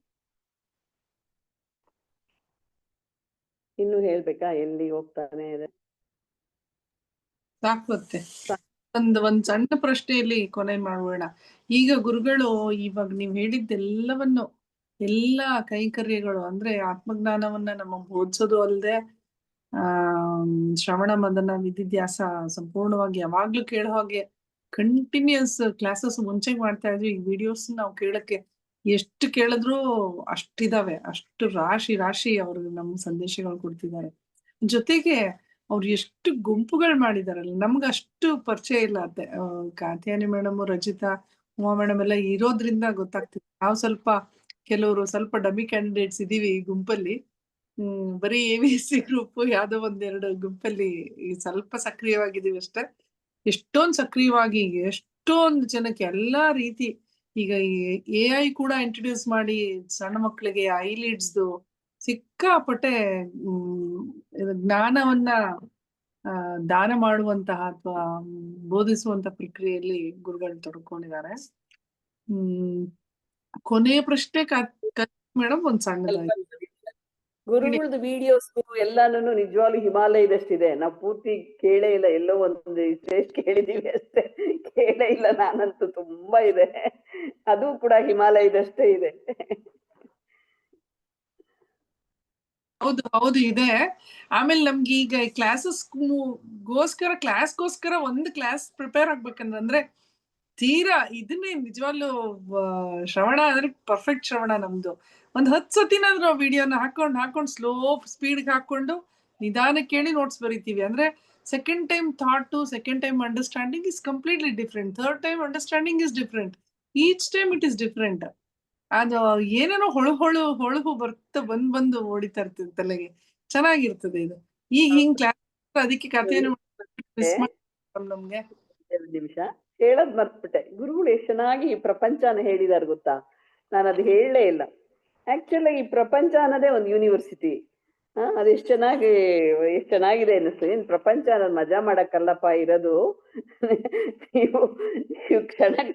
ನೀವು ಆತ್ಮಜ್ಞಾನದ ಕಡೆ ನಿಮ್ಮ ಗಮನ ಹೋಗ್ಲಿ ಅಂತ ಪರಮಾತ್ಮ ಈ ಪ್ರಪಂಚನ ಸೃಷ್ಟಿ ಮಾಡಿದಾನೆ. ಸುಮ್ನೆ ಇಲ್ಲಿ ಬಂದು ಚೆನ್ನಾಗಿ ಊಟ ಮಾಡ್ಕೊಂಡು ತಿನ್ಕೊಂಡು ಆಟ ಆಡ್ಕೊಂಡು ಏನೇನ್ ಬೇಕೆಲ್ಲ ಮಾಡ್ಕೊಂಡು ಹೋಗ್ಲಿಕ್ಕಲ್ಲ ಅಂತ ತುಂಬಾ ಚೆನ್ನಾಗಿ ಹೇಳಿದ್ದಾರೆ. ಪ್ರಪಂಚ ಮಜಾ ಮಾಡ್ಲಿಕ್ಕಲ್ಲ, ಜನರು ಆತ್ಮಜ್ಞಾನ ಕಲ್ತು ಮುಕ್ತಿಯ ಕಡೆಗೆ ಹೋಗ್ಲಿ ಅಂತ. ನಾನು ಆಗ್ಲೇ ಅದು ಮರ್ತ್ಬಿಟ್ಟೆ ಹೇಳೋದು. ಎಷ್ಟ್ ಚೆನ್ನಾಗಿ ಹೇಳಿದಾರಲ್ಲ ಪ್ರಪಂಚ. ನನಗೆ ಒಂಥರ ತುಂಬಾ ಇಷ್ಟ ಆಯ್ತು. ಪ್ರಪಂಚ ಈ ಯೂನಿವರ್ಸಿಟಿ ಇದು. ಇಲ್ಲಿ ನಾವು ಆಕ್ಚುಲ್ ಆಗಿ ಬಂದಿರೋದು ನಮ್ಮ ಕರ್ಮಗಳನ್ನ ಕಳ್ಕೊಂಡು ಬುದ್ಧಿ ಕಲಿಯಕ್ಕೆ, ಪಾಠ ಕಲಿಯಕ್ಕೆ. ಅದನ್ನ ನಾವು ಅರ್ಥನೇ ಮಾಡ್ಕೊಳ್ಳಿಲ್ವಲ್ಲ. ಸೊ ಸಾರಿ, ಮಧ್ಯ ಇಂಟರಪ್ಟ್ ಮಾಡಿದೆ, ವೆರಿ ಸಾರಿ. ಇಲ್ಲ ಆಂಟಿ, ಇದು at the end of at least Viveka Chudamani ಗುರುಗಳು ಫಸ್ಟ್ ನಾನು ಅವ್ರನ್ನ ಭೇಟಿಯಾದ ಕ್ವಶನ್ ಕೇಳಿದ್ರಲ್ಲ, ಓಕೆ ನಿಮ್ಮ ಹೆಸರೇನು, ಓಕೆ ಏನ್ ನಿಮ್ ಉದ್ದೇಶ, ಜೀವನದ ಉದ್ದೇಶ ಅಂತ ಕೇಳಿದಾಗ ಈಗ ಇಷ್ಟು 3 ವರ್ಷ 4 ವರ್ಷ ಆದ್ಮೇಲೆ ಆನ್ಸರ್ ಸಿಗ್ತಾ ಇದೆ. ಆನ್ಸರ್ ತಲೆಗೆ ಹೋಗಿದೆ, ಮನ್ಸಿಗೂ ಹೋಗಿದೆ. ಒಟ್ನಲ್ಲಿ ಗುರುಕೃಪೆ ಅಷ್ಟೇ. ನನಗೂ ಅಷ್ಟೇ. ಅವ್ರು ಫಸ್ಟ್ ಟೈಮ್ ನಾನು ಅವ್ರನ್ನ ಮೀಟ್ ಮಾಡಕ್ ಹೋದಾಗ ಏನ್ ಕೇಳ್ಬೇಕು ಅಂತಿದ್ದೀರಿ ಪ್ರಶ್ನೆ ಅಂದ್ರು. ನನಗೆ ಈ ತರ ಅವ್ರು ಕೇಳ್ತಾರೆ ಅಂತಾನೆ ಗೊತ್ತಿಲ್ಲ ನನಗೆ. ನಾನು ಸುಮ್ನೆ ಹೋಗ್ಬಿಟ್ಟಿದ್ದೇನೆ. ನನ್ಗೆ ಅವ್ರು ಹೇಳಿದ್ರು ರಿಯಲೈಸ್ ಸೋಲ್ ಅವರು. ನನಗೆ ರಿಯಲೈಸ್ ಸೋಲ್ ಅಂದ್ರೆ ಹೆಂಗಿರ್ತಾರೆ ಅನ್ನೋದೇ ಒಂಥರ. ಅವ್ರು ಇದಾರ, ಇನ್ನ ಬದುಕಿದಾರ ಇವ್ರು ಅಂತ ಇದಾರಮ್ಮ ನಿಮ್ಮ ಏರಿಯಾನಲ್ಲೇ ಇರೋದವ್ರು ಅಂದ್ರು. ಹೌದಾ, ಹಂಗಾರೆ ನಾವು ನೋಡ್ಬೋದಾ ಅವ್ರನ್ನ? ನೋಡ್ಬೋದು, ನೀವು ಹೋಗಿ ಸಿಗ್ತಾರೆ, ನಾನು ನಿಮ್ಮ ಫೋನ್ ನಂಬರ್ ಕೊಡ್ತೀನಿ ಅಂದ್ರು. ನಾನು ಬ್ಲಂಟಾಗಿ ಹೋಗ್ಬಿಟ್ಟೆ. ಆಮೇಲೆ ಅಲ್ಲಿ ಪ್ರಶ್ನೆ ಕೇಳಿದ ತಕ್ಷಣ ನನಗೆ ಏನ್ ಕೇಳ್ಬೇಕು ಅನ್ನೋದು ಗೊತ್ತಾಗ್ತಿರ್ಲಿಲ್ಲ. ನಾನು ನಮ್ಮ ಮೇಡಮ್ ಹತ್ರ ಯಾವಾಗ್ಲೂ ಉಪನಿಷತ್ ಕ್ಲಾಸ್ಗೆ ಹೋಗ್ತಿದ್ನಲ್ಲ, ಅವಾಗ ಅವ್ರು ಯಾವಾಗಲೂ ಸಾಕ್ಷಿ ಭಾವದಲ್ಲಿ ಇರ್ಬೇಕು ಅಂತ ಹೇಳೋರು. ಅದು ನನಗೆ ಸರಿಯಾಗಿ ಮನದಟ್ಟಾಗಿರ್ಲಿಲ್ಲ. ನಾನು ಅದೇ ಪ್ರಶ್ನೆ ಕೇಳಿದವ್ರನ್ನ. ನಮ್ಮ ಮೇಡಮು ಆತರ ಹೇಳ್ತಾ ಇದ್ರು ಸಾಕ್ಷಿ ಭಾವದಲ್ಲಿ ಇರ್ಬೇಕು ಅಂತ. ಹಂಗಂದ್ರೆ ಏನು ಅಂತ ಕೇಳಿದೆ ಅವ್ರನ್ನ. ಅವಾಗ ಅವರು ಅವತ್ತು ಹೇಳಿದ ಉತ್ತರ ಅವಾಗ ಆ ಕ್ಷಣದಲ್ಲಿ ನನಗೆ ಎಷ್ಟು ಮಟ್ಟಿಗೆ ಅರ್ಥ ಆಯ್ತು ಅಂದ್ಬಿಟ್ಟೆ. ಯಾಕೆಂದ್ರೆ ಒಂಥರ ಅಷ್ಟೊಂದು ಕೇಳಕ್ಕೂ ಒಂಥರ ಸಂಕೋಚ ಅಂದ್ಬಿಟ್ಟು ಬಂದು ಸುಮ್ಮನೆ ಆಗ್ಬಿಟ್ಟಿದೆ. ಈಗ ಅವ್ರು ಹೇಳಿದೆಲ್ಲ, ಈಗ ಅವ್ರ ಕ್ಲಾಸಸ್ ಎಲ್ಲ ಆದ್ಮೇಲೆ, ಎಲ್ಲ ಇದಾದ್ಮೇಲೆ ನೀಟಾಗಿ ಈಗ ನನ್ಗದೇನಪ್ಪ ಡೌಟೇ ಬರಲ್ಲ. ನಮ್ ಗುರುಗಳು ಏನ್ ಡೌಟ್ ಕೇಳ್ಬೇಕು ಅಂತಾನು ನಂಗೆ ಅನ್ಸಲ್ಲ. ಅಷ್ಟು ಸ್ಪಷ್ಟತೆ, ಅಷ್ಟು ಕಟ್ ಅಂಡ್ ಕ್ಲಿಯರ್ ಆಗಿರ್ತದೆ ಅವ್ರು ಹೇಳೋದೆಲ್ಲವೂನು. ಆ ಒಂದು ಕೆಲವು ಎಕ್ಸಾಂಪಲ್ಸ್ ಹೇಳ್ತಾರಲ್ಲ, ಇವಾಗ ಜಸ್ಟ್ ಈ ಪ್ರಪಂಚ ಅನ್ನೋದು ಅದೊಂಥರ ಎಷ್ಟು ಟಚ್ ಆಯ್ತು ಗೊತ್ತಾ ರೀ. ನಾವಿಲ್ಲಿ ಬಂದು ಚೆನ್ನಾಗಿ ಮಜಾ ಮಾಡ್ಲಿಕ್ಕಲ್ಲ ಅಂತ ಹೇಳಿದ್ರಲ್ಲ, ಹೌದಲ್ವಾ? ಇದೆಲ್ಲ ಕಳ್ಕೊಂಡು ನಾವು ಇದನ್ನ ಕಲಿಯಕ್ಕೆ ನಾವು ಬಂದಿರೋದು ಆಕ್ಚುಲ್ ಆಗಿ. ಒಂಥರ ಎಷ್ಟು ಸಿಂಪಲ್ ಉದಾಹರಣೆಗಳು ಕೊಡ್ತಾರೆ ನಮ್ಮ ಗುರುಗಳು. ಅದು ಗುರುಗಳಿಗೆ ಅಂದ್ರೆ ಒಂದ್ ಗುರುವಿನ ಇನ್ನೊಂದು ಗುರುಗಳಿಗೆ ತುಂಬಾ ಬೇರೆ ಆಗುತ್ತೆ. ಇವಾಗ ನಾನು ನಮ್ಮ ಮೇಡಮ್ ಹತ್ರ ಎಲ್ಲ ನಾವು ಕೇಳ್ತಾ ಇದ್ವಿ, ಮಾಡ್ತಾ ಇದ್ವಿ. ಅಂದ್ರೆ ಅವ್ರು ಎಕ್ಸಾಂಪಲ್ಸ್ ಕಡಿಮೆ ಕೊಡ್ತಾ ಇದ್ರು, ಆ ಶ್ಲೋಕದ ಅರ್ಥ ಹೇಳೋರು. ಅಷ್ಟೇ ನಾವು ತಿಳ್ಕೊಳ್ತಾ ಇದ್ವಿ ಹೊರ್ತು, ಈ ಬೇರೆ ಎಕ್ಸಾಂಪಲ್ ಕೊಡೋದ್ರಿಂದ ನಮ್ಗೆ ಒಂಥರ ತುಂಬಾ ಕಟ್ ಅಂಡ್ ಕ್ಲಿಯರ್ ಆಗಿ ಅರ್ಥ ಆಗುತ್ತೆ. ಅಂದ್ರೆ ನಮ್ ಗುರುವಿಗೆ ತುಂಬಾ ಜೀವನದಲ್ಲಿ ನಾವ್ ಯಾವ ರೀತಿ ಹೇಳ್ಬೇಕು ಕೃತಜ್ಞತೆ ಗೊತ್ತಿಲ್ಲ. ಹೌದು, ಅದೇ ಜೀವನದಲ್ಲಿ ಹೇಗ್ ಅಳವಡಿಸ್ಕೋಬೇಕು ನೀವು ಅದನ್ನ ಕ್ಲಿಯರ್ ಆಗಿ ಒಂದ್ ಸ್ಟೆಪ್ಪುನು ಬಿಡದೆ. ಹೌದು ಹೌದು. ಅದ್ರಲ್ಲೂ ನಮ್ ಗುರುಗಳು ಹೇಳೋದು ನಮ್ಗೆ ಎಲ್ಲ ತುಂಬಾ ಇಷ್ಟ ಆಗುತ್ತೆ, ತುಂಬಾ ಚೆನ್ನಾಗಿ ಅಪ್ಲೈ ಆಗುತ್ತೆ. ನಾವು ಒಂಥರ ಯಾವ್ದು ಕಷ್ಟದ ಹೇಳಲ್ಲ ಅವರು, ಒಂಥರ ತುಂಬಾ ಈಸಿಯಾಗಿ ನಿಜ ಜೀವನದಲ್ಲಿ ಸಹಜವಾಗಿ ಇರೋ ತರ ಒಂಥರ ಚೆನ್ನಾಗಿ ಹೇಳ್ತಾರೆ. ಯಾವುದೇ ಒಂದು ಕಠಿಣವಾಗಿ ಯಾವ್ದು ಇಲ್ಲ ಅಲ್ಲಿ. ಇವಾಗ ಬೇರೆ ಕಡೆ ಇಲ್ಲ, ಕಾಂಪ್ಲಿಕೇಟೆಡ್ ಇಲ್ಲ, ತುಂಬಾ ಸರಳ. ಬೇರೆಯವರು ವೇದಾಂತ ಇಷ್ಟು ಸುಲಭನ ಅಂತ ಅನ್ನೋ ತರ ಮಾಡ್ತಾವ್ರೆ. ವೇದಾಂತ ಅಂದ್ರೆ ಖಂಡಿತ ನನ್ಗೆ ಅಲ್ಲ ಅಂತಲೇ. ಒಂದ್ ಭಗವದ್ಗೀತೆಯನ್ನು ಹೇಳೋದಂದ್ರೆ ಅಷ್ಟು ಚೆನ್ನಾಗಿ ಹೇಳ್ಬೋದಾ ಅಂತ. ಭಗವದ್ಗೀತೆ ಬೇರೆ ಕೇಳಿದೀವಲ್ವಾ ಅತ್ತೆ.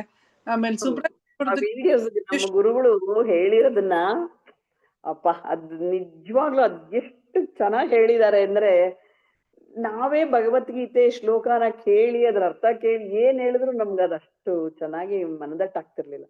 ಅಷ್ಟು ಚೆನ್ನಾಗಿ ಮನದಟ್ಟಾಗುತ್ತೆ. ಅದು ಹೇಳ್ತಾರಲ್ಲ ಸದ್ಗುರು ಅಂತ, ಆ ಸದ್ಗುರುಗಳು ಏನಪ್ಪಾ ಅದು ಶ್ರೋತ್ರಿಯ ಬ್ರಾಹ್ಮಣ ಸದ್ಗುರುಗಳಾಗಿರ್ಬೇಕು ಅಂತ ಹೇಳ್ತಾರಲ್ಲ, ಅದು ಕರೆಕ್ಟ್ ಆಗಿದ್ದಾರೆ ನಮ್ ಗುರುಗಳು, ಫಿಟ್ ಆಗಿದ್ದಾರೆ. ಅಷ್ಟು ಚೆನ್ನಾಗಿ ಹೇಳ್ತಾರಪ್ಪ. ನಾನ್ ಮೊನ್ನೆ ಅವ್ರು ಯಾರಿಗೂ ಹೇಳ್ತಾ ಇದ್ದೆ, ಎಷ್ಟು ಚೆನ್ನಾಗಿರುತ್ತೆ ನಮ್ ಕ್ಲಾಸು. ನಾವು ಹಂಗ್ ನೋಡಿದ್ರೆ ಸ್ವಲ್ಪ ಓತ್ಲಾ ಹೊಡ್ಕೊಂಡೇ ಮಾಡ್ತಿರ್ತೀವಿ, ಆದ್ರೆ ನಿಜವಾಗ್ಲೂ ಉಪಯೋಗಿಸ್ಕೊಂಡ್ರೆ ಸರಿಯಾಗಿ ಇದ್ ಮಾಡಿದ್ರೆ ಅಷ್ಟು ಚಂದ ಅಂತ. ನಾವಂತ ಒಳ್ಳೆ ಸ್ಟೂಡೆಂಟ್ಸ್ ಅಲ್ಲ, ತುಂಬಾ ಚೆನ್ನಾಗಿದ್ದಾರೆ ನಮ್ಮ ಇದರಲ್ಲಿ. ಎಷ್ಟು ಇದ್ರಲ್ಲಿ ಇರೋರು ಎಲ್ರು ಚೆನ್ನಾಗಿದ್ದಾರೆ, ನಾವು ಸ್ವಲ್ಪ ಓದ್ಲಾದವ್ರು ಅಂತ ಹೇಳ್ತಾ ಇರ್ತೀವಿ. ನಾವು ಓದ್ಲಾನೆ ಏನಿಲ್ಲ, ಉಮಾ ಅವರಂತೂ ತುಂಬಾ ಬರ್ತಾ ಇನ್ನೂ ಶಾರ್ಪ್ ಆಗ್ತಾ ಇದಾರೆ. ಇದು ರೆಫರೆನ್ಸಸ್ ಜಾಸ್ತಿ ಉಮಾ ಮೇಡಮ್ದು. ಇಷ್ಟೊಂದು ಸಂಸ್ಕೃತ ಬೇರೆ ಬರುತ್ತಾ ಅವ್ರಿಗೆ. ಜೊತೆಗೆ ತುಂಬಾ ಟಚ್ ಅಲ್ಲಿ ಇರ್ತಾರೆ ಉಮಾ ಅನ್ಸುತ್ತೆ. ಭಗವದ್ಗೀತೆ ಬೇರೆ ಕ್ಲಾಸಸ್ ಮಾಡ್ತಾ ಇದಾರಲ್ಲ, ಸೊ ಅದರಿಂದ ಇದಾಗಿದೆ. ನಾವು ಸ್ವಲ್ಪ ಅಷ್ಟೊಂದು ಟಚ್ ಜಾಸ್ತಿ ಇಟ್ಕೊಂಡಿಲ್ಲ. ಸೊ ನಾವ್ ವಾರಕ್ಕೆ ಒಂದೇ ಸತಿ ಟಚ್ ನಮ್ಗೆ. ಇಬ್ರು ಮಕ್ಳು ಶ್ಲೋಕ ಹೇಳ್ಕೊಟ್ಟ ತಕ್ಷಣ ಅರ್ಥ ಓದ್ತವೆ ಪುಸ್ತಕ ಇಟ್ಕೊಂಡು, ಅದ್ ಎಕ್ಸ್ಪ್ಲೈನ್ ಮಾಡಿ ಕೇಳ್ತಾರೆ ಅವ್ರ ಮಕ್ಳು. ಇವಾಗ ಇಲ್ಲ ಚಂದ ಅದು. ನಂಗೂ ಖುಷಿ ಅದು ಎಕ್ಸ್ಪ್ಲೈನ್ ಮಾಡಕ್ಕೆ. ಅವ್ರಿಗೆ ಗುರುಗಳು ಹೇಳಿರೋದನ್ನ ಕೇಳಾದ್ಮೇಲೆ ಶ್ಲೋಕ ಓದ್ಬೇಕು, ಅವಾಗ ಇನ್ನೂ ಚೆನ್ನಾಗಿ ಅರ್ಥ ಆಗುತ್ತೆ. ನಾನು ಅನ್ಕೋತಾ ಇದ್ದೆ ಭಗವದ್ಗೀತೆ ಶ್ಲೋಕಗಳನ್ನ ನಾನು ಸ್ವಲ್ಪ ಅಭ್ಯಾಸ ಮಾಡ್ಬೇಕು. ನಮ್ಮ ಗುರುಗಳದ್ದು ಒಂದೊಂದು ಇದು ಕೇಳಾದ್ಮೇಲೆ ಶ್ಲೋಕಗಳನ್ನ ಅಭ್ಯಾಸ ಮಾಡ್ಬೇಕು ಅಂತ.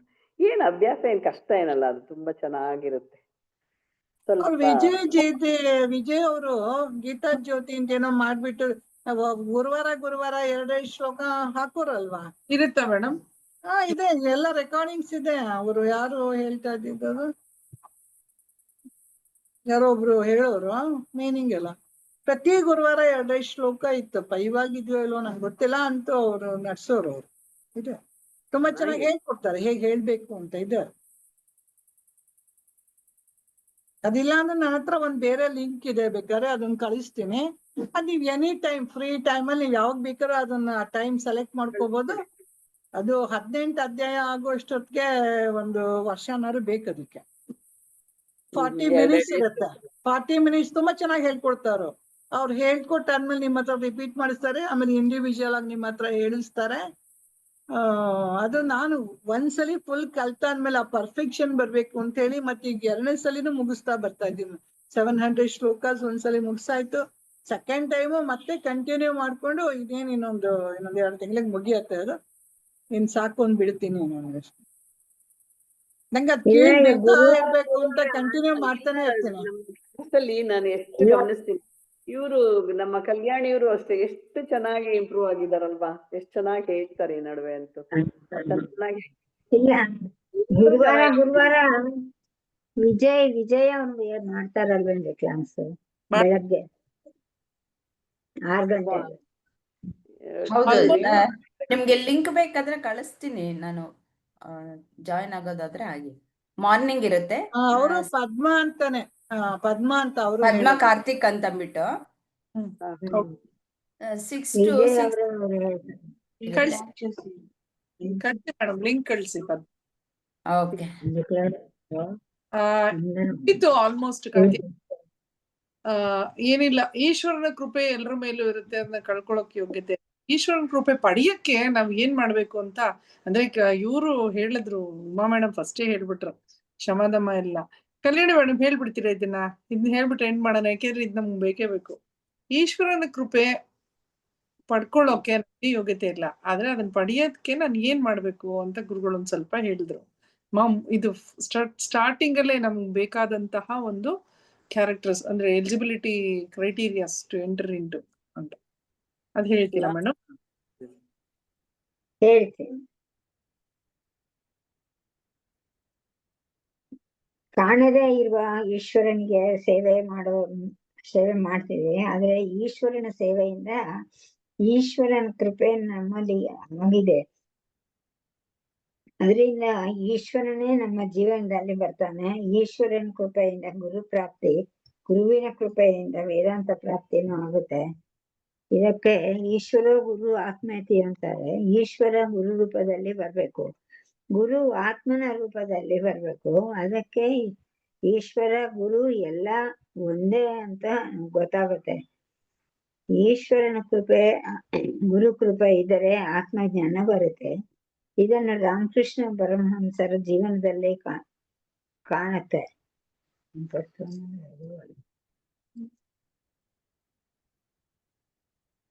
ಕೇಳಿಸ್ತಾ ಇದೆಯಾ ಕಲ್ಪನಾ? ಹೇಳಿ, ಕೇಳಿಸ್ತಾ ಇದೆ. ಈಗ ರಾಮಕೃಷ್ಣ ಪರಮಹಂಸರು ಕಾಳಿ ಮತ್ತೆ ಸೇವೆ ಮಾಡ್ತಾರೆ. ಅಂದ್ರೆ ಕಾಳಿ ಈಶ್ವರ. ಈ ಕಾಳಿ ತೋತಾಪುರಿ ರೂಪದಲ್ಲಿ ಗುರುವಾಗಿ ರಾಮಕೃಷ್ಣ ಜೀವನದಲ್ಲಿ ಬರ್ತಾರೆ. ತೋತಾಪುರಿ ಅವರಿಗೆ ವೇದಾಂತ ಜ್ಞಾನವನ್ನು ಹೇಳ್ತಾರೆ. ಜ್ಞಾನದಿಂದ ರಾಮಕೃಷ್ಣರು ಜೀವನ್ಮುಕ್ತರಾಗ್ತಾರೆ. ಇದೇ ಈಶ್ವರ ಆತ್ಮೇತಿ. ಈಶ್ವರ ಗುರು ಮತ್ತು ಆತ್ಮ, ಈ ಈಶ್ವರನ ಕೃಪೆ ಎಲ್ಲರ ಮೇಲೇನೂ ಇರುತ್ತೆ. ಆದ್ರೆ ಅದನ್ನು ಪಡ್ಕೊಳ್ಳಕ್ಕೆ ಯೋಗ್ಯತೆ ಬೇಕು. ಆ ಯೋಗ್ಯತೆ ಬರ್ಬೇಕಾದ್ರೆ ನಾವು ಕರ್ಮಯೋಗ ಮಾಡ್ಬೇಕು, ಸೇವಾ ಭಾವನೆಯಿಂದ ಜೀವನ ಮಾಡ್ಬೇಕು, ಉಪಾಸನೆನೂ ಮಾಡ್ಬೇಕು. ಕ್ಷಮ ದಮ ತಿತಿಕ್ಷ ಉಪರತಿ ಶ್ರದ್ಧಾ ಸಮಾಧಾನ ಮುಮುಕ್ಷತ್ವ ಅನ್ನೋ ಒಳ್ಳೆ ಗುಣಗಳು ನಮ್ಮಲ್ಲಿ ಮೂಡಿಬರ್ಬೇಕು. ಅವಾಗ ಗುರು ಪ್ರಾಪ್ತಿ ಆಗುತ್ತೆ. ಗುರು ಅಂದ್ರೆ ಈಶ್ವರನೇ ಜೀವನದಲ್ಲಿ ಗುರು ರೂಪದಲ್ಲಿ ಬರ್ತಾನೆ.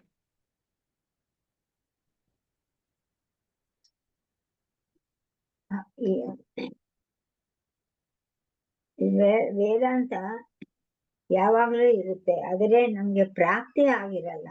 ಯಾಕಂದ್ರೆ ಈಶ್ವರ ಪ್ರಾಪ್ತಿ ಅಥವಾ ವೇದಾಂತದ ಪ್ರಾಪ್ತಿ ಆಗ್ಬೇಕಾದ್ರೆ ಗುರುವಿನ ದರ್ಶನ ಆಗ್ಬೇಕು. ಆವಾಗ್ಲೇ ನಮ್ಗೆ ಈಶ್ವರ ಪ್ರಾಪ್ತಿ, ಜ್ಞಾನ ಪ್ರಾಪ್ತಿನೂ ಆಗುತ್ತೆ. ಇದನ್ನು ಶಿಷ್ಯ ಗುರುವಿಗೆ ಕೃತಜ್ಞರಾಗಿದ್ದಾರೆ. ಇವಾಗ ಗುರು ಶಿಷ್ಯರ ಅನ್ನುವ ಭೇದ ಭಾವ ಹೋಗಿದೆ. ಎಲ್ಲವೂ ಬ್ರಹ್ಮಸ್ವರೂಪಿ ಆಗಿರುತ್ತೆ. ಬ್ರಹ್ಮಸ್ವರೂಪಿ ಆಗಿರೋ ಗುರುವಿಗೆ ಬ್ರಹ್ಮಸ್ವರೂಪಿ ಶಿಷ್ಯ ವಂದನೆಗಳು ಅರ್ಪಿಸ್ತಾರೆ, ಅವರು ಆಶ್ರಮವನ್ನು. ಅಷ್ಟೇ ಅಲ್ವಾ ಕಲ್ಪನಾ? ಹೌದು ಮೇಡಮ್, ಹೌದು ಮೇಡಮ್, ಅಷ್ಟೇ.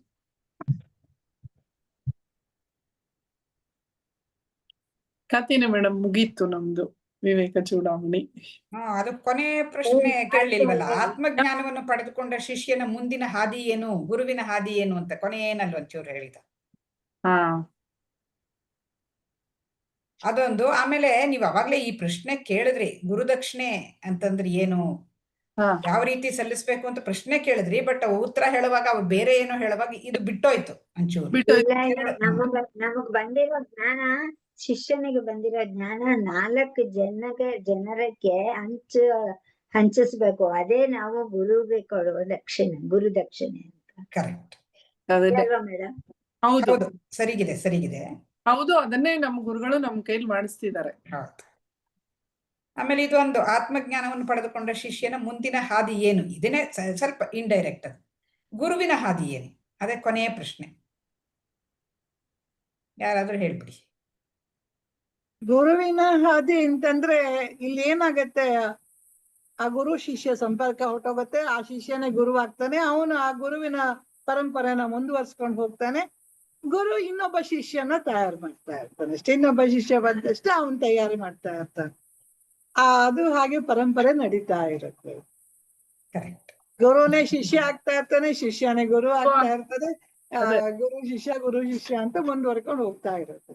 ಅದೇ ಗುರುಗಳು, ಬ್ರಹ್ಮಾಜಿಗಳು ಎಷ್ಟೊಂದ್ ಜನ ಬಂದು ಹೋಗ್ತಾ ಇರ್ತಾರೆ ಸ್ವರ್ಗಲೋಕದಲ್ಲಿ ಅಂತಂದಾಗ ಅರ್ಥ ಆಗ್ತಿರ್ಲಿಲ್ಲ, ಇವಾಗ ಅರ್ಥ ಆಗ್ತಿದೆ. ಇಟ್ಸ್ ಹೊಸ ಸೃಷ್ಟಿ.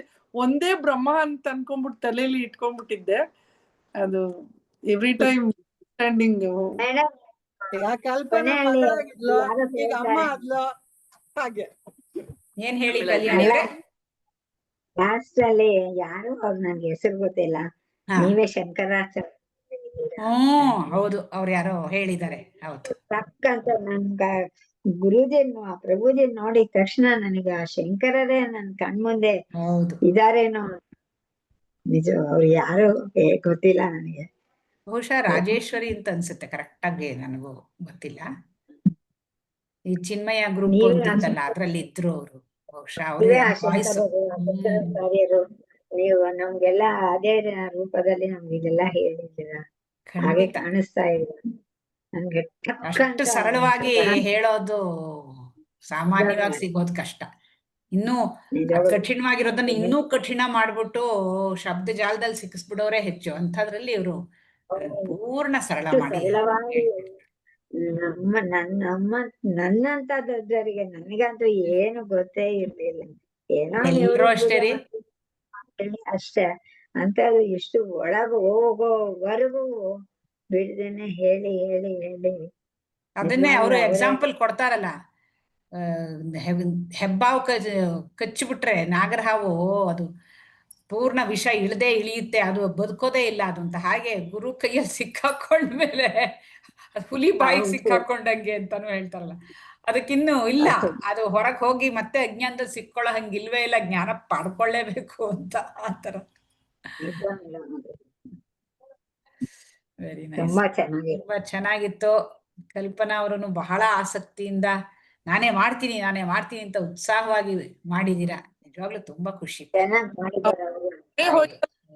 ಆ ಪೊರೆ ಎಲ್ಲ ಕಳ್ಸೋಯ್ತಲ್ಲ. So I am one among all of you. ತಗೋತೀರಾ, ಸರಿ ಇದ್ರು ತಗೋತೀರಾ, ಕರೆಕ್ಷನ್ಸ್. ಅಲ್ಲ, ಇಲ್ಲಿ ಇನ್ನೇನಿಲ್ವಲ್ಲಪ್ಪ, ಎಲ್ರೂ ಕಲಿಯಕ್ಕೆ ಬಂದಿದೀವಿ, ಯಾರು ಹೆಚ್ಚಲ್ಲ ಯಾರು ಕಮ್ಮಿ ಅಲ್ಲ. ಆ ಹಾದಿಯಲ್ಲಿ ನಡ್ಕೊಂಡು ಹೋಗ್ತಾ ಇರೋದಷ್ಟೇನೆ. ತುಂಬಾ ಖುಷಿ ಆಯ್ತು. ಮಂಗಳ ಪ್ರಾರ್ಥನೆ ಮಾಡ್ಬಿಡಿ. ಮತ್ತೆ ಮುಂದಿನ ವಾರದಿಂದ ಅದ್ವೈತ ಮಕರಂದ ತಗೊಳ್ಳೋಣ. ಅಂದ್ರೆ ಅದಕ್ಕೆಲ್ಲ ರೆಕಾರ್ಡಿಂಗ್ ಇರಲ್ಲ ಇನ್ಮೇಲಿಂದ. ಲಾಸ್ಟ್ ಕ್ಲಾಸ್ ರೆಕಾರ್ಡ್, ಇನ್ನೇನಿದ್ರು ಅದು ವಾರ ರೆಸ್ಟ್ ಕೊಡಿ. ಅದು ನೆಕ್ಸ್ಟ್ ವೀಕ್ ಇಂದ ಮಾಡೋಣ. ಗುರು ಪೌರ್ಣಿಮೆ ಆದ್ಮೇಲಿಂದ ಮಾಡೋಣ. ಹೇಗ್ ಮಾಡೋಣ? ಶೂರ್, ನಿಮ್ಗೆ ಹೇಗೆ ಅಂದ್ರೆ ಸರಿ, ನೀವೇ ಒಂದು ಡೇಟ್ ಚೂಸ್ ಮಾಡಿ ಗ್ರೂಪ್ ಅಲ್ಲಿ ಹಾಕಿ ಅದೇ ತರ ಮಾಡೋಣ, ಏನು ತೊಂದರೆ ಇಲ್ಲ.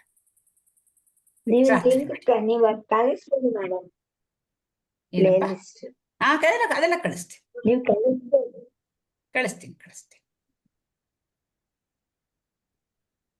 ಅಸತೋ ಮಾ ಸದ್ಗಮಯ ತಮಸೋ ಮಾ ಜ್ಯೋತಿರ್ಗಮಯ ಮೃತ್ಯೋರ್ಮಾ ಅಮೃತಂಗಮಯ. ಓಂ ಶಾಂತಿ ಶಾಂತಿ ಶಾಂತಿ. ಪೂರ್ಣಮದ ಪೂರ್ಣಮಿದಂ ಪೂರ್ಣಾತ್ ಪೂರ್ಣಮುದಚ್ಯತೆ पूर्णस्य पूर्णमादाय पूर्णमेवावशिष्यते। ॐ शान्ति शान्ति शान्तिः.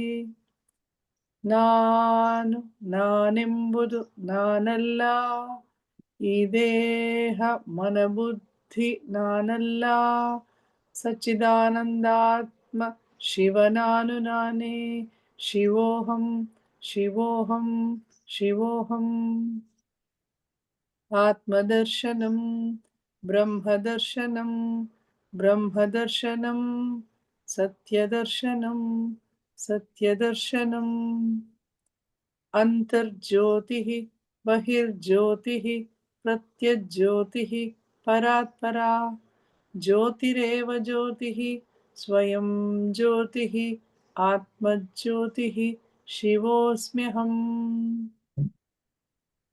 ಲೋಕಾಃ ಸಮಸ್ತಾಃ ಸುಖಿನೋ ಭವಂತು.